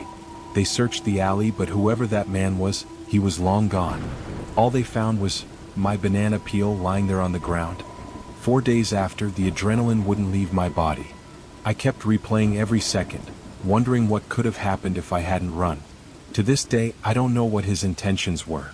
And honestly, I don't want to. I'm just grateful I trusted my gut when it mattered most. I learned something powerful that morning. Sometimes fear isn't your enemy, it's your warning signal. And if you ever get one of those feelings that says, "This isn't right," listen to it, because it just might save your life. The man in the motel room next to mine. About 2 years ago, I had to take a last-minute trip for work. Nothing special, just a quick overnight stay in a small town between 2 cities. I checked into a quiet roadside motel that looked, well, a little rundown but harmless enough. You know the kind, yellowed lights, vending machines with stale chips, and a buzzing neon sign out front that never quite turns off. I had driven for hours and all I wanted was sleep. The front desk guy gave me room 108, ground floor. There were only a few cars in the lot. I was probably one of 5 guests there tops. I got into my room, dropped my bags, and turned on the TV just for some background noise. About 20 minutes later, I heard a thud from the room next door. Room 107. It wasn't loud, but loud enough that it pulled my attention. Maybe someone dropped their bag. Whatever. I didn't think much of it. Until about an hour later when I was trying to fall asleep, and I heard it again. This time, followed by something that sounded like dragging. Now I'm wide awake. I mute the TV and sit there in bed just listening. Thump, drag, thump, drag. It wasn't constant. More like, it happened every few minutes. Almost like someone was moving something heavy from one side of the room to the other. Slowly. I got up and looked through the peephole.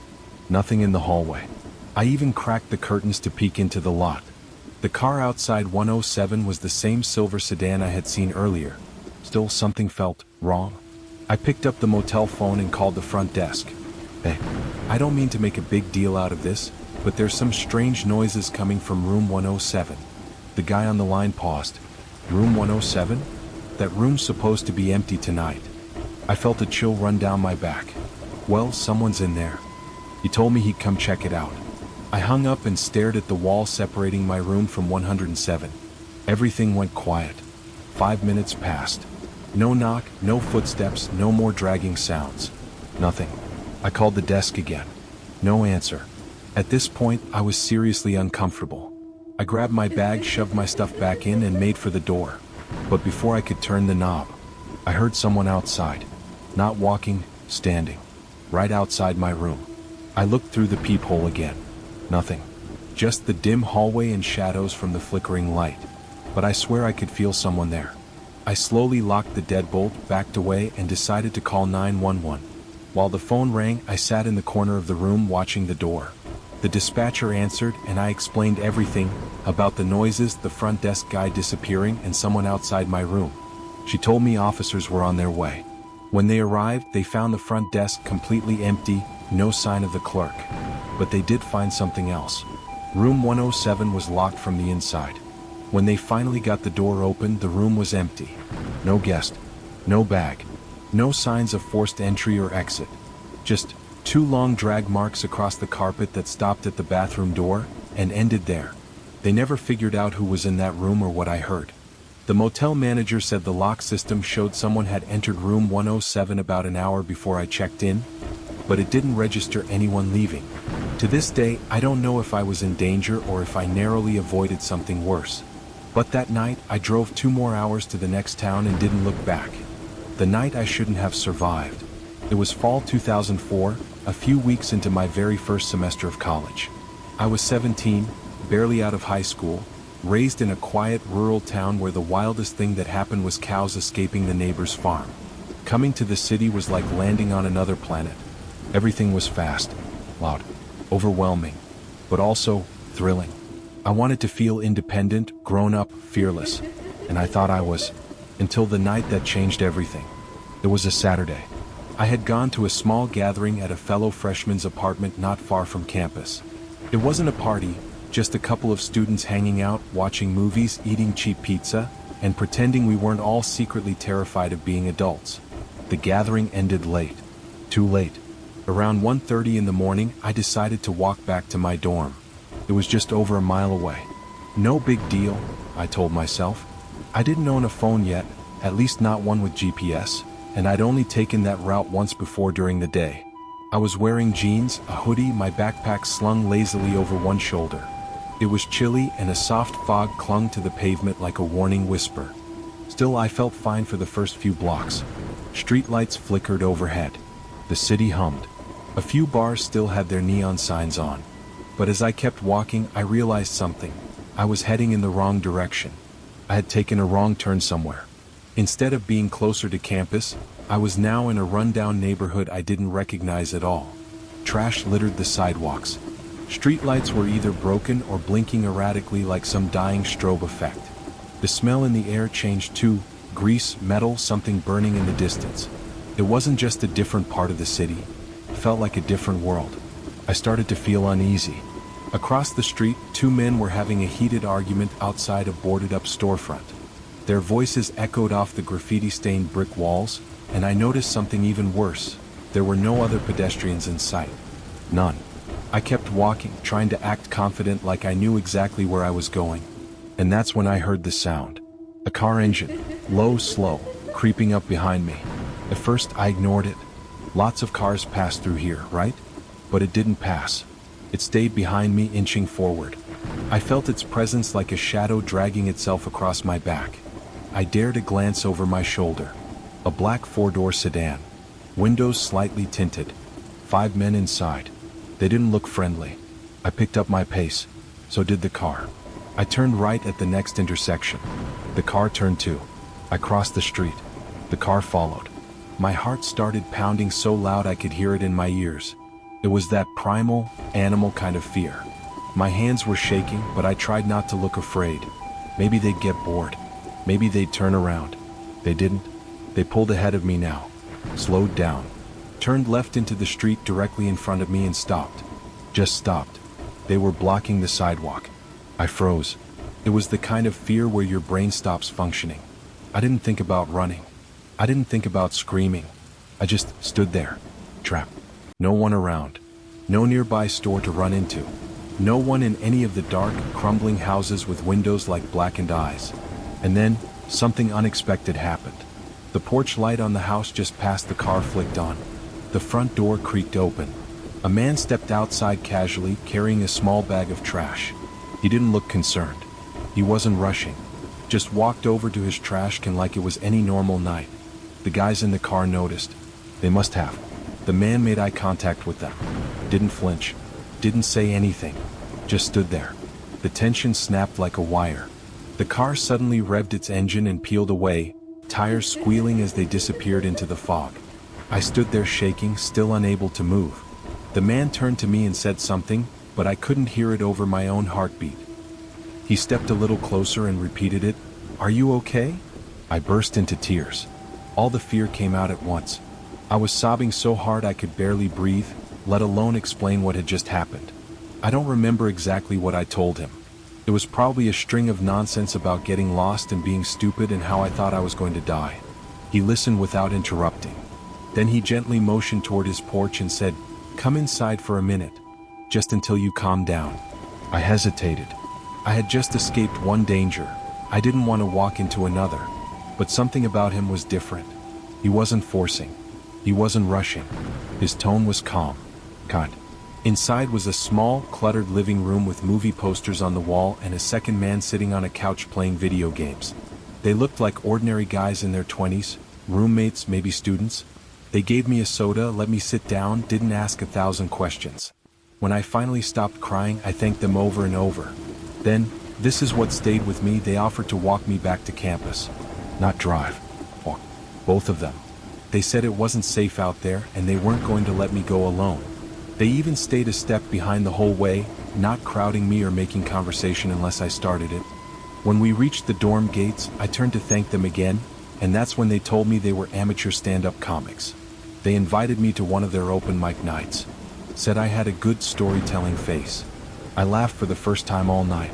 I was 17, too young to get into the bar they performed at, so I never saw them again. I never learned their names, but I think about them more than they'll ever know. Because I'm convinced, truly, that if that porch light hadn't come on when it did, if he hadn't taken the trash out at that exact moment, I wouldn't be here to tell this story. But the story doesn't quite end there. A few days later, something strange happened. Campus security released a bulletin. It mentioned that several students had reported being followed late at night in that same neighborhood. One girl said a group of men had tried to lure her into their car by pretending to ask for directions. Another guy had been chased and only escaped by ducking into a 24-hour convenience store. I stared at the bulletin board for a long time. They were still out there. The men in the black sedan. And it hit me like a truck. I wasn't special. I hadn't done anything smart or brave. I was lucky. That's it. A porch light saved my life. That realization changed me. I stopped trying to be invincible. I bought a cheap flip phone with emergency numbers on speed dial. I never walked alone at night again. I joined a women's self-defense course. It became part of my routine, and it gave me back a piece of confidence I didn't even know I'd lost. But the most unexpected change? I started volunteering at a student safety program. We offered walk-home escorts, campus patrols, self-defense seminars. I even gave talks to incoming freshmen about what happened to me, not to scare them, but to remind them that you don't always get a second chance. Some of them laughed nervously. Others nodded, wide-eyed. One girl came up to me after and said, "Thanks. I needed to hear that." Looking back now, over 20 years later, I still get chills thinking about that night. The way the street felt like it was closing in on me. The weight of 5 pairs of eyes watching me through a tinted window. The sound of tires screeching as they vanished into the night. And the quiet clink of a trash can lid being closed. An ordinary noise that, to me, sounded like the loudest miracle in the world. Sometimes it's not the big gestures that save us. Sometimes it's a porch light, a kind stranger, and perfect timing. The girl at the construction site. Some stories change your view of the world, not instantly but slowly, like shadows creeping over a room you thought was safe. I never believed in ghosts growing up. Neither did my family. We weren't the kind of people to tell stories about haunted houses or unexplained bumps in the night. We were the kind that found logical answers, practical explanations, and kept our feet firmly planted in the real world. But then this happened. It started with a phone call, and ended with a question none of us could answer. This story isn't mine exactly. It's my mother's, told to me one quiet evening 10 years after it happened. My cousin Emily, name changed, was 17, maybe 18. One of those bright, magnetic souls that made people smile just by walking into a room. She had a thick mane of long brown hair, always pulled back under a red baseball cap. She had a signature outfit, denim dungarees, white zip-up jacket. She babysat our aunt's kids all the time. Those little ones absolutely adored her. Then came the accident. A rainy Saturday night. Emily was in a car with friends driving back from a movie. No alcohol. No drugs. Just bad timing and slick roads. The car lost control on a curve and slammed into a guardrail. She was thrown forward despite the seatbelt. Had trauma. Multiple internal injuries. She fought in the hospital for 2 weeks. Everyone hoped. Everyone prayed. And then, she was gone. The funeral was surreal. A packed room of teenagers crying like children. Grown adults looking lost. My aunt stood at the front, holding her children's hands, both under 5, and explaining that Amy had to go somewhere special now. It hit the family hard. But what happened after is what changed everything. My aunt and uncle had been remodeling their house for months. Before Emily passed, the backyard had been a mess of scaffolding, buckets of paint, lumber, and plastic sheets flapping in the wind. She would often help out, dropping by after school to watch the kids while the workers drilled and hammered around her. She said she liked the sound of the construction. Said it felt like progress. After her death, work on the house paused for a while. No one had the energy. The family needed to grieve. But a month later, they slowly resumed construction. That's when it started. It was an ordinary Wednesday afternoon. My aunt, let's call her Rachel, was at work when her phone rang. She saw the caller ID, the lead contractor working on the house. She answered with a slight frown. They never called unless something went wrong. "Hey," the man said, sounding annoyed. "Look, I don't know if this is someone you know, but there's this teenage girl who keeps showing up at the property. Thought maybe she was a relative." Rachel blinked. What girl?" "Dunno. She's been showing up almost every day. Sometimes just standing near the new kitchen extension. Sometimes walking up and down the hallway. Real quiet, doesn't say anything. Wears this red hat, overalls, white jacket. Kind of weird. Told the guys to stop bothering her, but it's been a couple weeks now." A silence fell over Rachel's side of the call. Her blood turned cold. "Wait," she said slowly. "Did you say red hat?" "Yeah," he said. "Red baseball cap. Long brown hair. Real pale." Rachel's hands started shaking. She didn't say anything. She couldn't. The contractor continued, "Honestly, I thought maybe she was your niece or something. She looks familiar. I thought I'd better check in." Rachel hung up. She sat frozen at her desk for a long time. Her co-workers said later she looked like she'd seen a ghost. She had. When Rachel got home that evening, the workers were packing up for the day. She pulled the contractor aside. "I want to show you something," she said. She opened a family photo album. Found the picture she was looking for. Emily at a birthday party, arms around the kids she loved, in her usual red cap and white jacket. Her face lit up in laughter. She held the picture up. "Is this her?" The contractor stared. Then his eyes widened. He looked at 2 of the other workers. They all nodded slowly. "That's the girl," one whispered. They looked pale. "She was here just yesterday." She walked down the hallway, then stood near the back window like she was waiting for something. Rachel swallowed hard. "But, she's gone," she said. "She died. A month ago." No one said anything. The crew left early that day. It didn't stop there. The next week, the plumber came to install new fixtures. He refused to come back. Said he heard someone whispering behind him while he worked. Said he turned around and saw a girl walk past the bathroom doorway. When he followed, no one was there. Other workers reported tools being moved, lights flickering, soft footsteps in empty rooms. Once, one of the laborers, tough guy covered in tattoos, was found sitting on the front porch shaking. He said he was in the basement. He heard a voice say, "Don't forget the screws." There was no one in the house. They thought he was joking. He wasn't. Rachel never told the kids what was happening. But one day her 4-year-old daughter said something that made her blood run cold. "Mommy," she said, "Emmy played with me last night." Rachel paused mid-laundry. "What do you mean, sweetheart?" "She was in my room. She sat by my bed and told me not to cry. She said she misses the house." Rachel asked gently, "What was she wearing?" The girl replied, "Her hat. The red one." The family was shaken. Not scared exactly, but shaken. What had once been a home under renovation now felt like a place caught between worlds. Rachel did something she never thought she'd do. She went into her daughter's room one evening, lit a candle, closed the door, and for the first time in her life, spoke to someone who wasn't there. "Emmy," she whispered, "I love you. We all do. And we know you love this house. But it's okay now. You can rest. We're safe. The kids are okay. You don't have to watch over us anymore." She cried the whole time. No one appeared. No wind blew out the candle.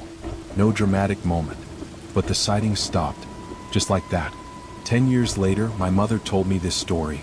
She kept it quiet for years, unsure how to explain it, unsure how it would be received.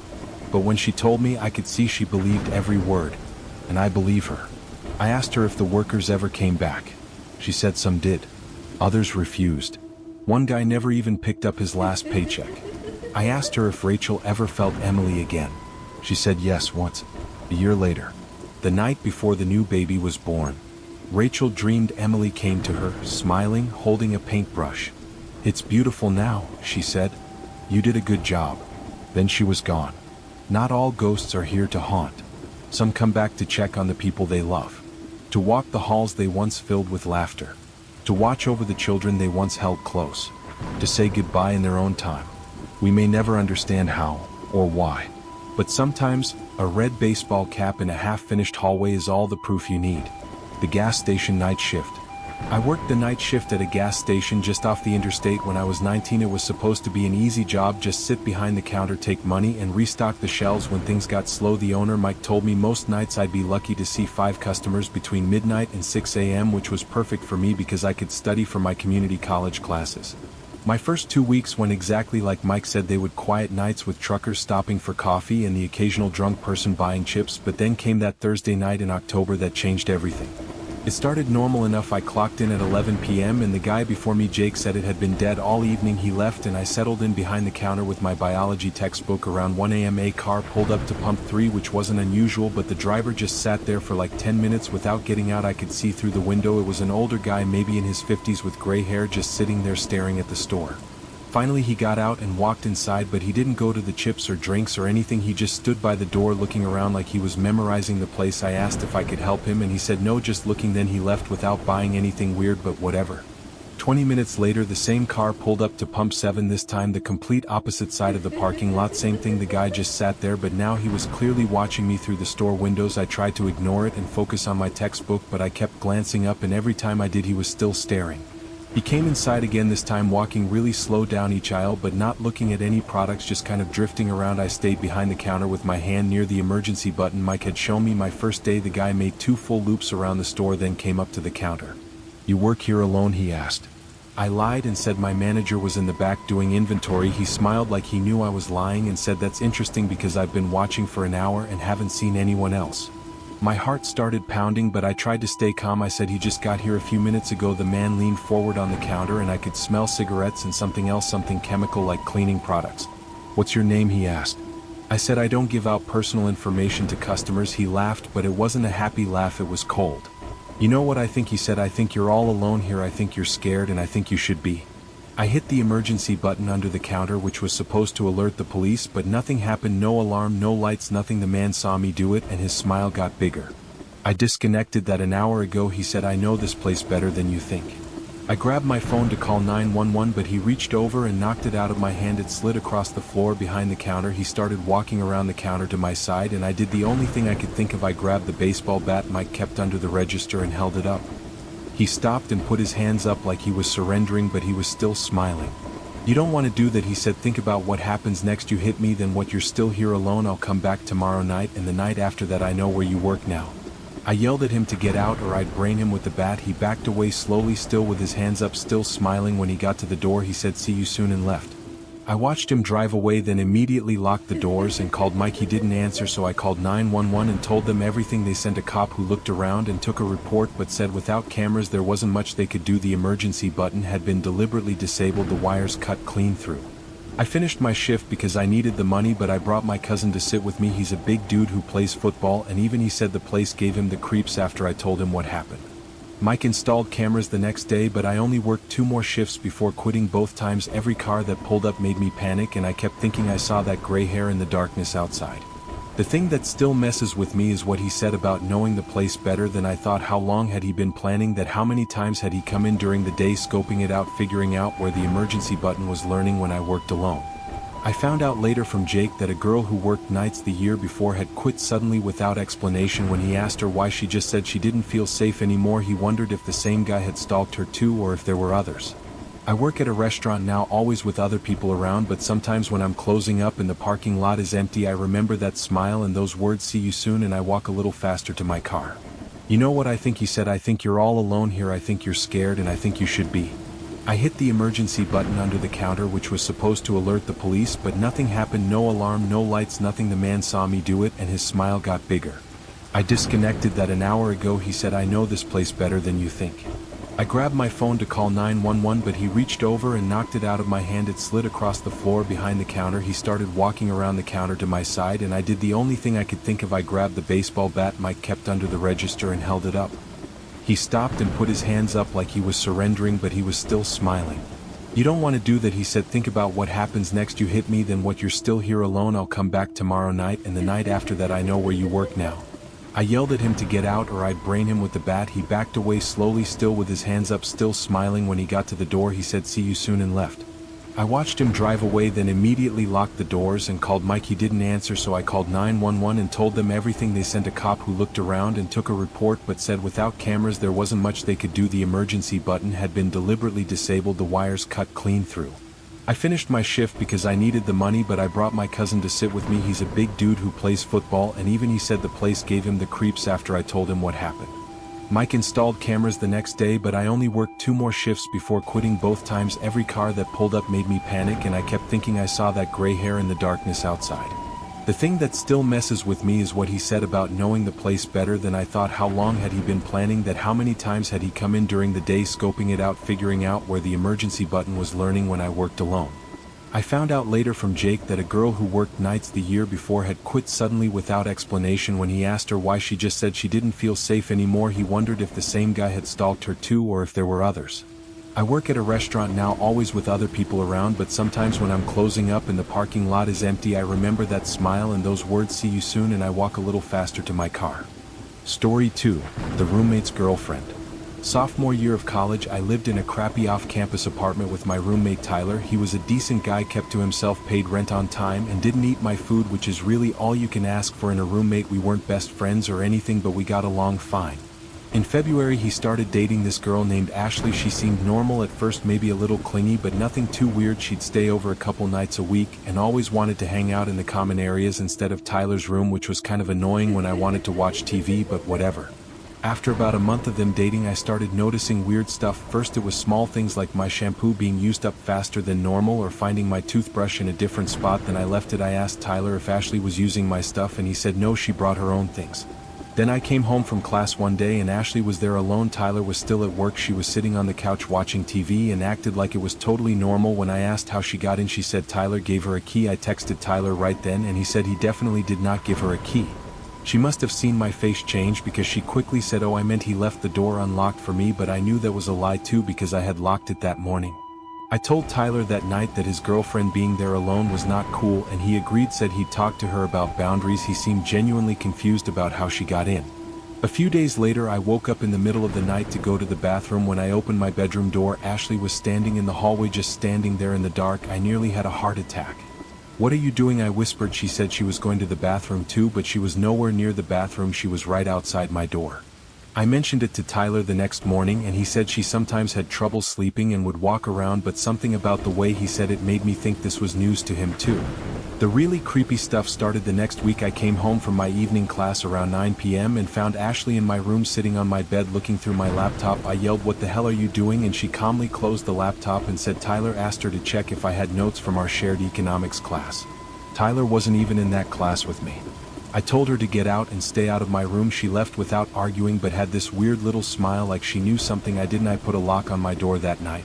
Tyler apologized the next day and said they were having problems and he was thinking of breaking up with her. I said good because she was seriously starting to freak me out. 2 nights later I woke up around 3 a.m. to voices in the living room. I figured it was Tyler and Ashley arguing, so I tried to go back to sleep, but then I heard my name mentioned. I crept to my door and listened. Ashley was saying she didn't understand why I hated her so much, that she was just trying to be friendly. Tyler kept saying she needed to give me space and stop going in my room. Then she said something that made my blood run cold.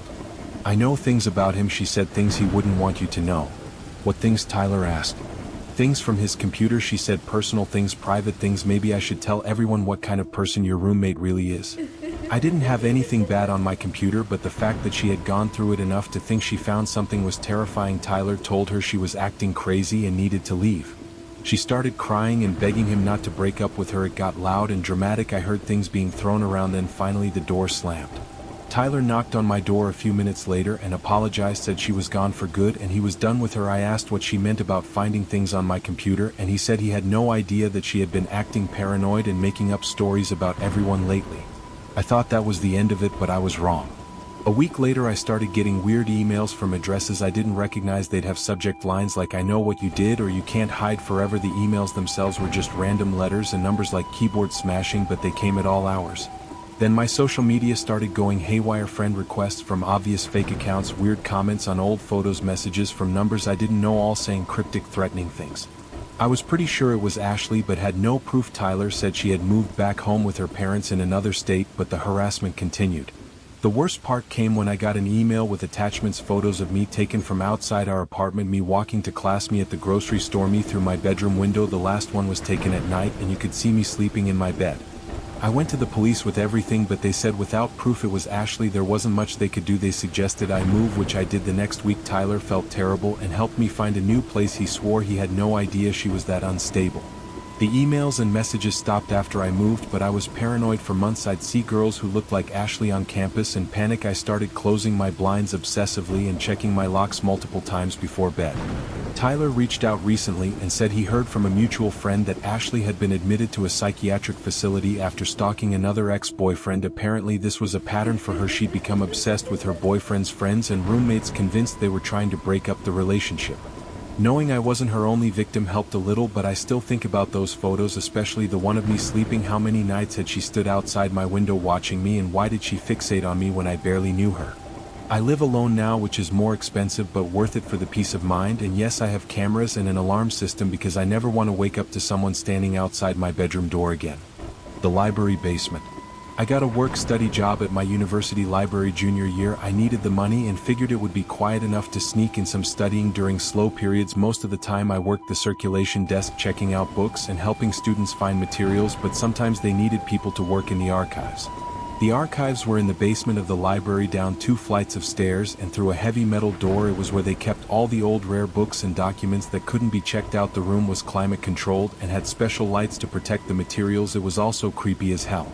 The first time I went down there was for training. My supervisor Rachel showed me around and explained the system. She mentioned offhand that some people didn't like working down there alone because it was so isolated you couldn't get cell service and the nearest person was 2 floors up. I said I didn't mind. I actually liked quiet spaces, and the extra $1 an hour they paid for archive work was worth any creepiness. Plus, as an English major, I thought it was cool to be around all those old books. My first few solo shifts in the archives were fine. I'd go down for 4-hour blocks, usually in the evenings when the library was less busy. I'd process new acquisitions, update the database, and retrieve items for researchers who had requested them. The silence was actually peaceful.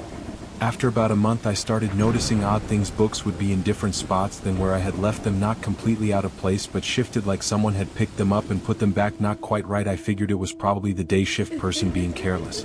Then I started hearing things. The archives had these long metal shelves that went from floor to ceiling, packed with boxes and books. Sometimes the building would settle and you'd hear a creak or pop, normal old building sounds, but this was different. It sounded like footsteps, soft and careful, like someone trying not to be heard. They'd start at one end of the room and slowly make their way closer. I'd call out hello, thinking maybe someone had come down and I hadn't heard the door, but no one ever answered.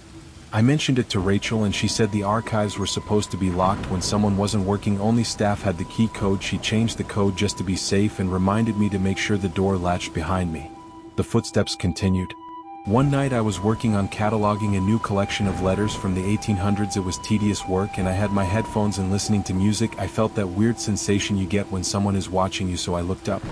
There was a face pressed against the small window in the archive door. I screamed and jumped back, knocking over my chair. The face disappeared immediately. I ran to the door and yanked it open, but the hallway was empty, just fluorescent lights humming. I was shaking as I called Rachel and told her what happened. She came down even though it was after 9 p.m. and we looked at the security footage together. The cameras showed the hallway outside the archives. There was definitely someone there, a man in dark clothes with a baseball cap pulled low. We watched him approach the door and peer through the window, then quickly walk away when I screamed, but the angle was bad and we couldn't see his face.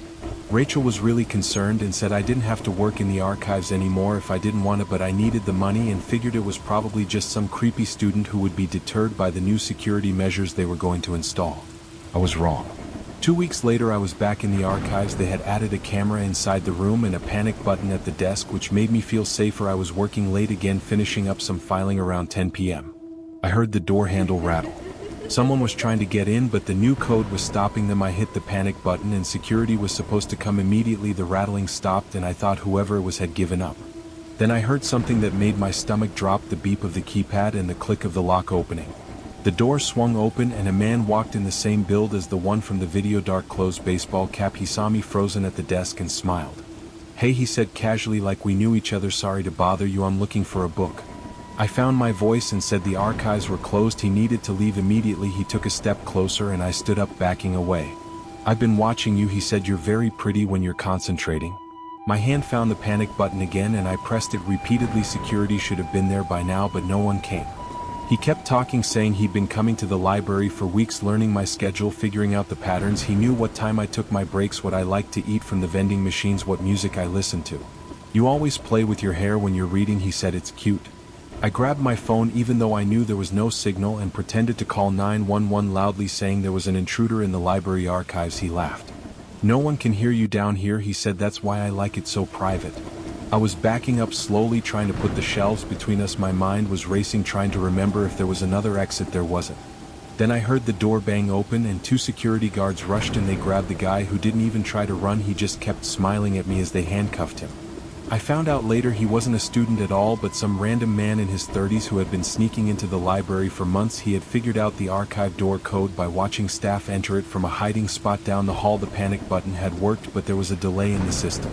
The really disturbing part came when the police searched him. He had a notebook full of observations about me, what I wore each day, things I had said to coworkers, detailed descriptions of my movements. He had been stalking me for over a month and I had no idea.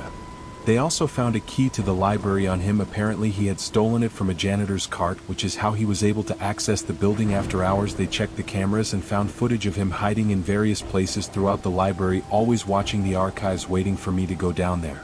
I couldn't work in the library after that. Even being in the building made me feel sick. I kept imagining him in the shadows between the stacks or hidden behind a study. Carell watching me. The university was understanding and found me a different work-study position in the admissions office. The man pled guilty to stalking and trespassing and got 2 years in prison with a restraining order. After that I graduated before he got out, but I still sometimes have nightmares about that smile and his casual hey, like we were old friends meeting up. What scares me most is thinking about all those times I felt watched in the archives and dismissed it as paranoia. He was there, probably just feet away, hiding in the shadows, watching me through gaps in the shelves, and I had no idea. How many close calls did I have? How many times was he right there breathing the same air and I just didn't know? I work in a nice bright office now with lots of people around, but I still hate basements and I always trust my gut when something feels wrong, because that feeling of being watched, that prickle on the back of your neck, that's your instincts trying to protect you, and I'll never ignore them again. The pool house. When I was 16 I got my first real job as a lifeguard at the community pool in our town. It seemed like the perfect summer job. Sit in the sun, watch kids swim, and get paid decent money. My parents were thrilled I was being responsible and I was excited to have spending money for once. The pool complex was pretty big with an Olympic-sized pool, a kiddie pool, and a pool house that had changing room, showers, and a break room for staff. There were usually 4 lifeguards on duty during the day, but I often got stuck with the evening shifts from 5 to 9 p.m. when it was just me and one other guard. Her name was Brittany. She was 18 and had been working there for 3 summers already. She showed me the ropes the first week, teaching me which kids were troublemakers, which parents were difficult, and all the little tricks to make the job easier. We got along pretty well. After 2 weeks, Brittany started acting weird around me. She'd stare at me when she thought I wasn't looking and find excuses to touch my arm or shoulder. When we talked, I figured maybe she had a crush on me, which was flattering since she was older and really pretty, but I had a girlfriend and wasn't interested. Then things got uncomfortable. She started texting me constantly even though she had never asked for my number. She must have gotten it from the employee contact sheet. Her messages started normal, asking about shift trades or pool stuff, but quickly became personal, asking what I was doing, who I was with, if I was thinking about her. I tried to keep things professional, saying I had a girlfriend and wanted to just be co-workers, but she said age was just a number and I'd realized we were meant to be together. Eventually I showed the text to my older brother and he said I should tell our boss, but I didn't want to make waves at my new job. The evening shifts became torture. Brittany would wait until all the swimmers had left and we were cleaning up to corner me. She'd make comments about how good I looked in my lifeguard shorts or how mature I was for my age. When I tried to keep distance between us, she'd get angry and threaten to tell our boss I wasn't doing my job properly. One night in July we had to stay late because someone had thrown up in the pool and we had to shock it with chemicals. I was vacuuming the deep end while Brittany was supposed to be checking the chemical levels in the pump room. She came out and said something was wrong with the equipment and I needed to look at it. I was stupid and followed her into the pump room, which was this cramped space full of pipes and machinery. As soon as I was inside, she pressed herself against me and tried to kiss me. I pushed her away and said this wasn't happening, but she grabbed my arm hard enough to leave bruises. "You don't understand," she said. "I've been waiting for someone like you. I know you feel it too. You're just scared because of what people will think." I pulled free and ran out of there, leaving her crying in the pump room. I grabbed my stuff and left, not even finishing the closing duties. When I got home, I told my parents everything and showed them the texts and the bruises on my arm. My dad called the pool manager that night and I never went back. They mailed me my last paycheck and said Brittany had been let go. I found out later from another lifeguard that she had done similar things to a younger male guard the previous summer, but he hadn't reported it. The rest of that summer I kept looking over my shoulder whenever I went to the mall or the movies, worried I'd run into her. My girlfriend was understanding, but it definitely made things weird between us. For a while I felt embarrassed, like I should have handled it better or seen the warning signs sooner. Even now in my 30s I get uncomfortable when people joke about older women hitting on teenage boys like it's some kind of fantasy. It wasn't flattering or exciting, it was scary and confusing, and I felt trapped every shift wondering how far she would push things. The bus stop. I took the city bus to school my sophomore year of high school because my mom worked early shifts at the hospital and couldn't drive me. It was fine most of the time, just boring, but there was this one driver on the afternoon route who made me dread the ride home. Mr. Peterson was probably in his 50s with thin gray hair and glasses that were always dirty. He drove the 3:15 bus that picked up at my school and I had to take it to get home. At first he seemed harmless, just chatty and friendly, asking kids about their day or their classes. But he paid special attention to me, always making sure to say hi when I got on and bye when I got off. If other kids were talking loud or messing around, he'd yell at them, but never at me, even when I was with the group doing the same things. After a few weeks he started saving the seat right behind him for me, putting his bag on it when other kids tried to sit there, and moving it when I got on. He'd say he wanted to make sure I was safe and could talk to him during the ride. I started sitting further back, but he'd look hurt and make comments about how I must not like him anymore. The conversations got more personal too. He'd ask if I had a boyfriend, what I did on weekends, if my parents were strict. He told me about his divorce and how his ex-wife never understood him, how lonely he was living alone. I'd give short answers and put my headphones in, but he'd tap the seat to get my attention and keep talking. One day in November it was pouring rain and only a few kids were on the bus. Mr. Peterson said he needed to take a different route due to flooding and dropped the other kids off first, leaving me for last. I didn't think much of it until I realized he had passed my stop. I said, "You missed my street," and he said he knew but wanted to talk to me privately first. My heart started racing as he pulled into an empty parking lot behind a closed store and turned off the bus. He turned around in his seat to face me and said he had been thinking about me a lot, that I was special and mature and not like other kids my age. He said he could tell I was unhappy at home and he wanted to help me. I said I needed to go home right now and started to stand up, but he said to wait, that he wasn't finished talking. He said he had an apartment where I could come sometimes if I needed to get away from my parents, that it would be our secret place. I was terrified but tried to stay calm. I said my mom was expecting me and would call the school if I wasn't home soon. He said we had time and moved to get up from his driver's seat. I didn't wait to see what he would do. I ran to the back emergency exit and pushed it open. The alarm went off as I jumped out and ran through the rain to a gas station where I called my mom. She came and got me, and we went straight to the police station to report it. They took it seriously, especially when they looked into Mr. Peterson and found out he had been transferred from 2 other school districts for unspecified reasons. The investigation revealed he had been following the same pattern with kids at other schools, befriending isolated or quiet students, giving them special attention, and eventually trying to get them alone. He had never been caught doing anything criminal before, but several former students had complained about feeling uncomfortable. I had to give a statement and testify at a school board hearing, which was awful having to repeat the whole story in front of strangers, but they fired him and banned him from working with children. The detective told us I was lucky I trusted my instincts and ran. For the rest of that year, my mom rearranged her schedule to drive me to school. I couldn't get on a bus without feeling sick. I kept thinking about what would have happened if I hadn't run, or if he had locked the doors or driven somewhere more isolated. I also felt guilty for not speaking up sooner when he was just being creepy but not overtly threatening. Maybe other kids could have been spared the same experience, but my mom said predators are good at pushing boundaries slowly, so you don't realize how bad it's gotten until you're in danger. The teacher's assistant. Junior year, I had Mr. Carlson for AP History. He was one of those teachers everyone loved, young, funny, and actually made learning interesting. He was maybe 28 and coached soccer too. All the girls had crushes on him, and even the guys thought he was cool.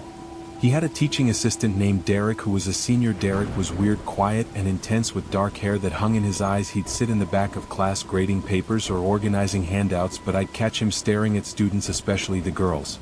At first I thought he was just socially awkward, but then I started noticing other things. He'd volunteer to hand back tests and take forever getting to certain desks, lingering behind girls and standing way too close. He knew everyone's names even though he never talked to us, and would make random comments about our personal lives.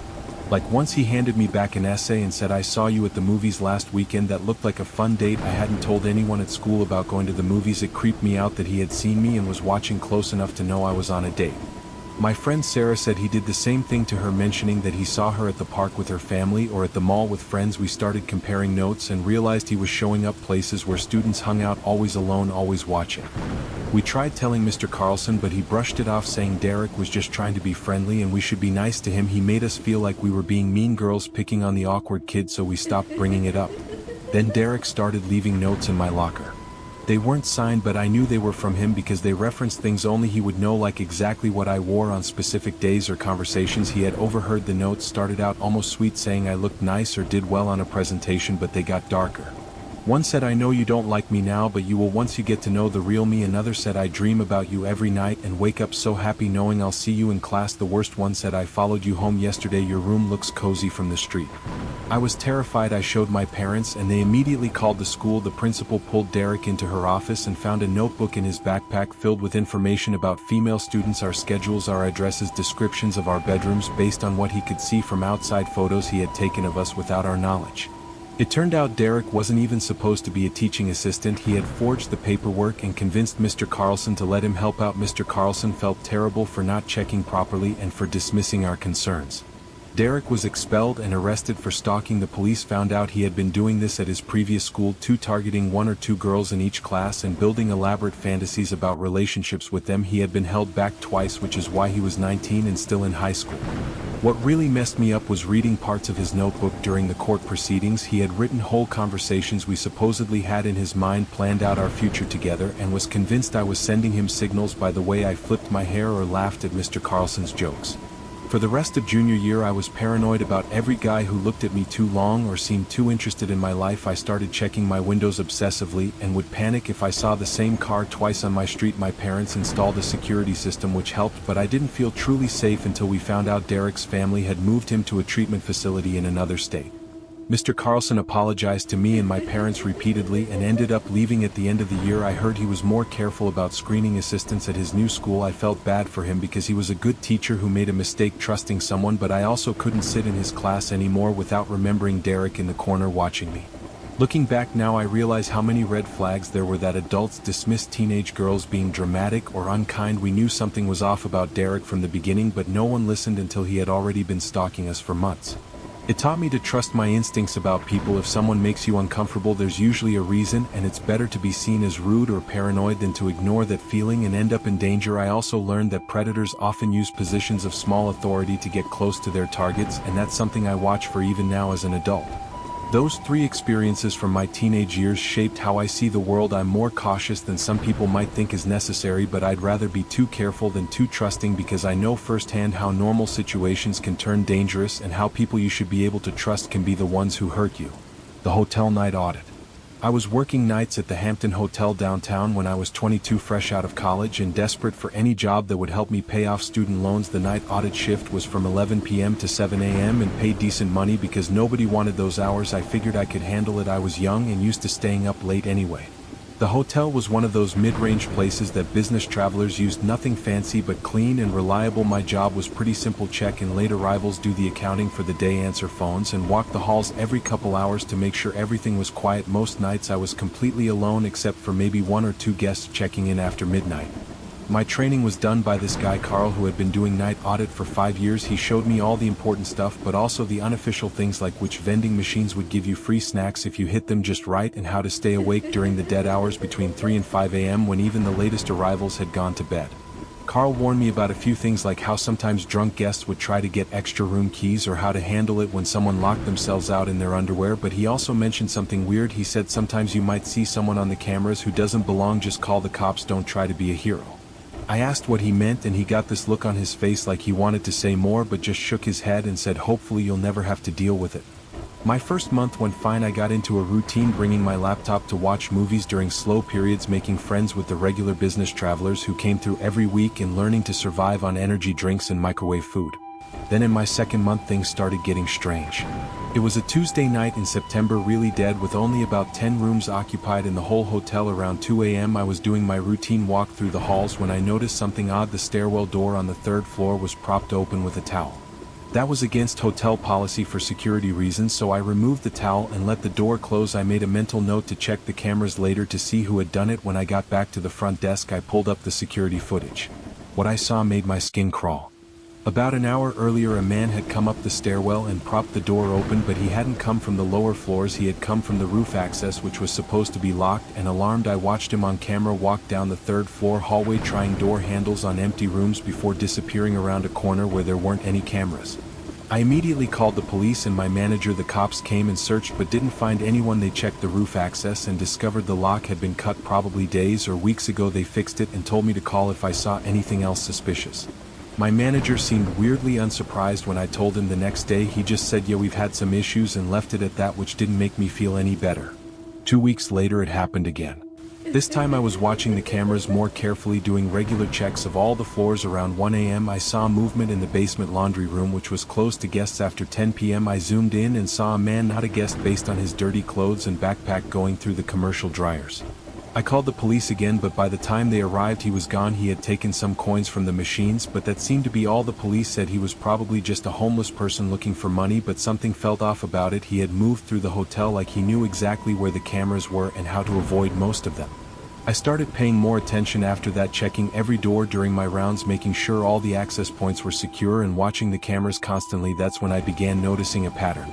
Every couple of weeks, always on slow nights when the hotel was mostly empty, someone would find a way inside. They never took anything valuable or bothered guests. They would just walk the halls, try doors, and disappear. I could never get a clear shot of a face on camera, but the build was always similar: tall, thin, wearing dark clothes.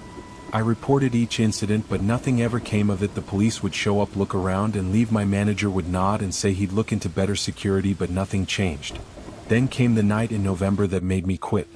It was around 3 a.m. and I was doing my rounds on the 4th floor when I heard a door click shut behind me. I turned, but the hallway was empty. All the guest room doors were closed. I checked my master list and only 2 rooms on that floor were occupied, both at the far end.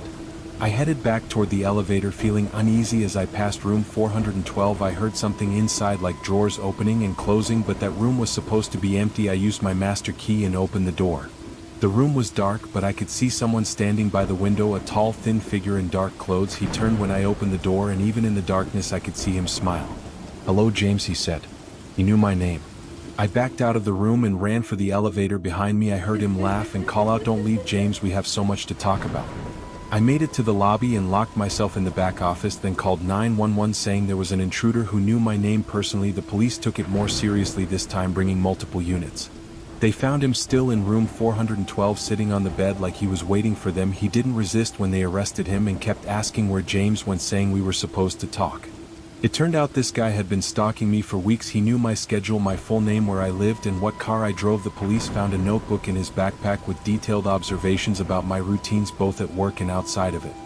He had been the one breaking into the hotel all those times, learning the layout, figuring out blind spots in the cameras, and planning for this night. He had specifically chosen slow nights when he knew I'd be alone. The really terrifying part was when they searched his apartment. They found photos of me, dozens of them, me at work, me at the grocery store, me at my apartment complex. Some were taken from inside the hotel, from places guests couldn't access, which meant he had been hiding somewhere in the building during my shifts watching me. He had been living in the hotel's unused spaces, a storage room in the basement, the space above the suspended ceiling in the conference room, areas that nobody checked regularly. He would come out at night to watch me work, sometimes getting close enough to hear my phone conversations or see what I was watching on my laptop. The police said he had probably been doing this for over a month. I quit the next day, didn't even give notice, just called and said I wasn't coming back. The manager finally admitted they had been having problems with break-ins for years, but didn't want to scare employees or spend money on better security. I found out later from Carl that 2 other night audit workers had quit suddenly in the past year, both reporting feeling watched or finding evidence someone had been in employee-only areas, but management had always brushed it off as paranoia from working alone at night. The man got 3 years for stalking and criminal trespass, but I still have nightmares about that smile and him saying my name. I work day shifts now in an office with lots of people around, and I still check corners and shadows more than I should. Sometimes I think about all those nights I felt safe behind the front desk, not knowing someone was watching from the shadows, learning everything about me, planning God knows what, and it makes me sick that my instincts had been right. Something had been off about those break-ins, but I had trusted management when they said not to worry. Now I know better when every instinct screams that something is wrong. Listen. The closing shift. I was 20, working at a bookstore in the mall to pay for college. It was one of those big chain stores with a coffee shop attached, and I usually worked closing shifts from 2 p.m. to 10 p.m. The mall closed at 9, but we needed the extra hour to clean up, count registers, and reset displays. Closing was usually done with at least 2 people, but sometimes when someone called in sick it would just be me and the shift manager. On this particular night in March, the manager was Rachel, who was only a couple years older than me. We got along great and had closed together dozens of times without any problems. The mall had been dead all day thanks to bad weather, so by 8:30 we had already started the closing procedures, pulling in displays from outside the store entrance and shutting down the coffee machines. There were maybe 5 customers still browsing and a few mall walkers doing their laps. At 8:45 this guy came in, which wasn't unusual since we technically didn't close until 9, but something about him immediately made me uncomfortable. He was probably in his 40s, wearing a rain jacket with the hood up. Even though it had stopped raining hours ago, he wasn't wet like he had just come in from outside.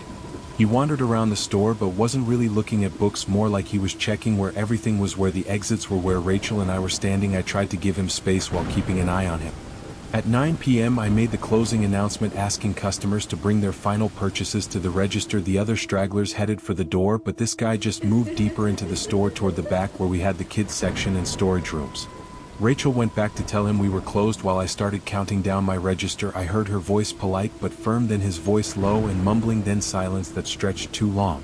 I called out asking if everything was okay, and Rachel came back looking shaken. She said he was gone, must have gone out the emergency exit, but she looked scared in a way I'd never seen her.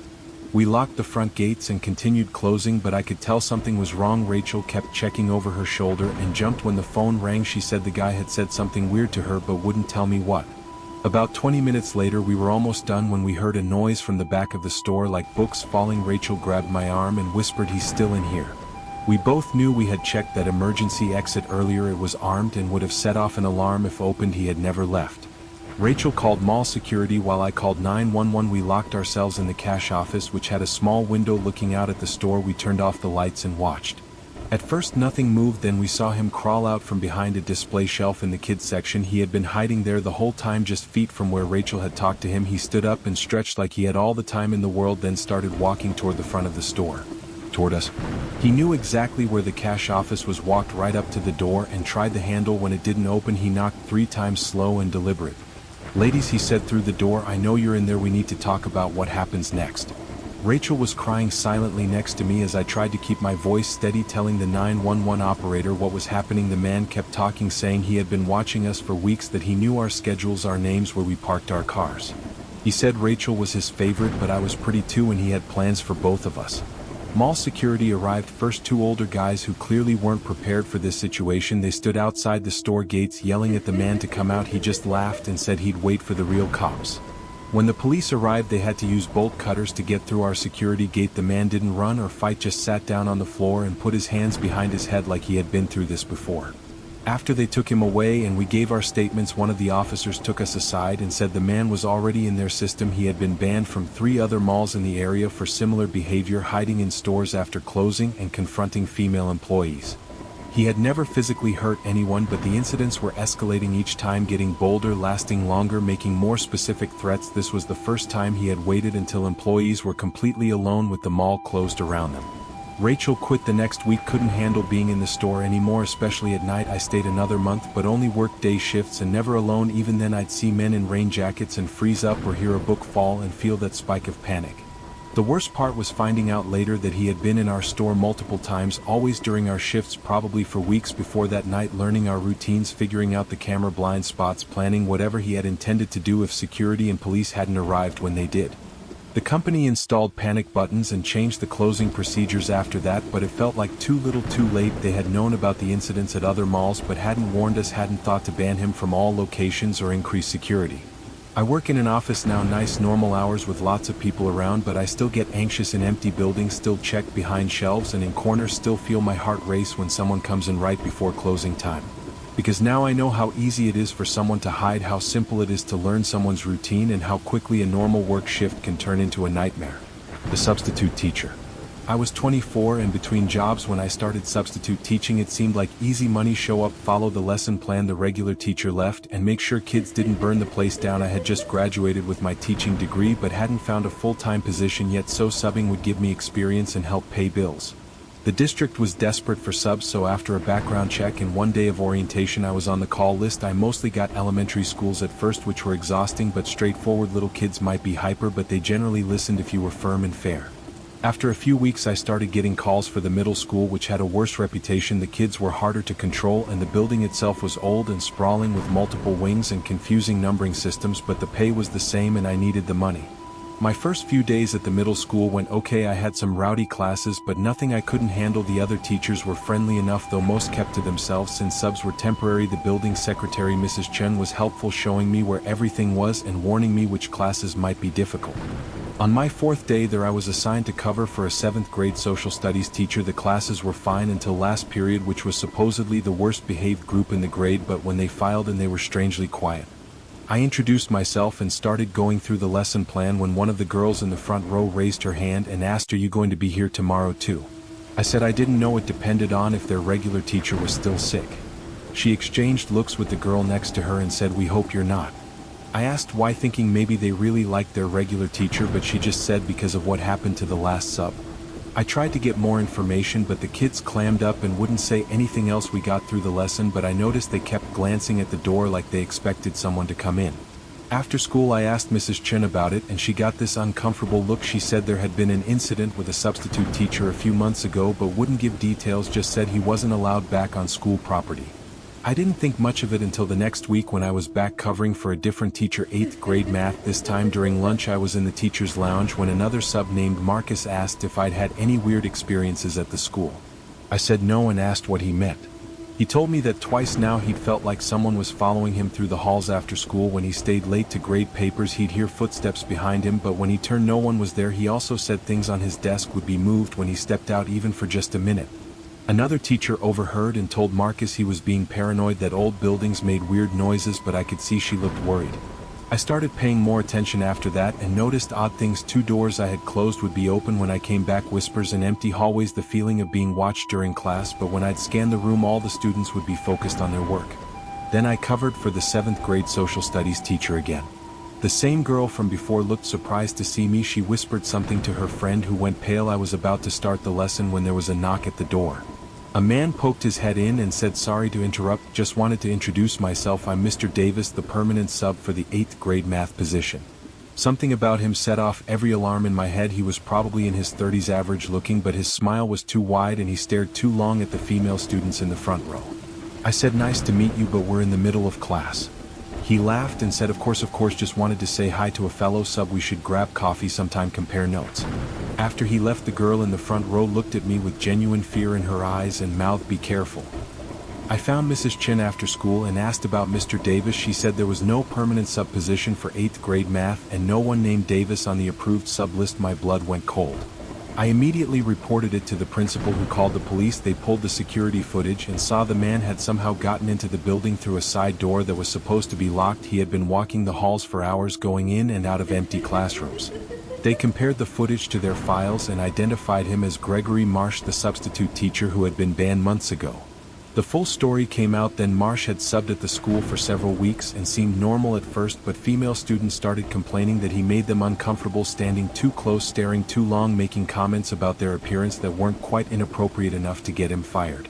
Then a 7th grade girl reported that he had offered her a ride home after school. When she declined, he had followed her for several blocks in his car. The school banned him but couldn't prove anything criminal. But he kept coming back. Teachers reported seeing him in the parking lot. Parents said he showed up at school events, always watching the same group of girls. The school got a restraining order, but he was smart about staying just far enough away to not violate it. What they didn't know was that he had been getting into the building posing as a sub, using different names and fake credentials. He knew the building well enough to avoid most cameras and would hide in storage rooms or empty classrooms, sometimes for hours. The day I met him was the first time he had been bold enough to interact with another teacher. The police increased patrols and the school fixed the broken locks and added more cameras, but Marsh wasn't caught for another 2 weeks when he tried to approach one of the girls at a pizza place near the school. They found a notebook in his car with detailed information about 6 female students, including their schedules, addresses, and photos he had taken without their knowledge. He had been planning something, the police said, but wouldn't specify what. I finished out that week but couldn't bring myself to go back. The thought that he had been in the building all those times I was there, maybe watching my classes, maybe following me too, made me physically ill. Those girls had tried to warn me, but how do you explain that kind of fear to an adult who doesn't know the context? They knew something was wrong long before the adults figured it out, and I still think about how many other warnings we miss because we don't listen to kids. I teach at a private school now with key card access and security guards. It pays less than public school, but I sleep better at night, and I always listen when students tell me something feels wrong because they knew about Marsh before any of us did, and their fear was absolutely justified.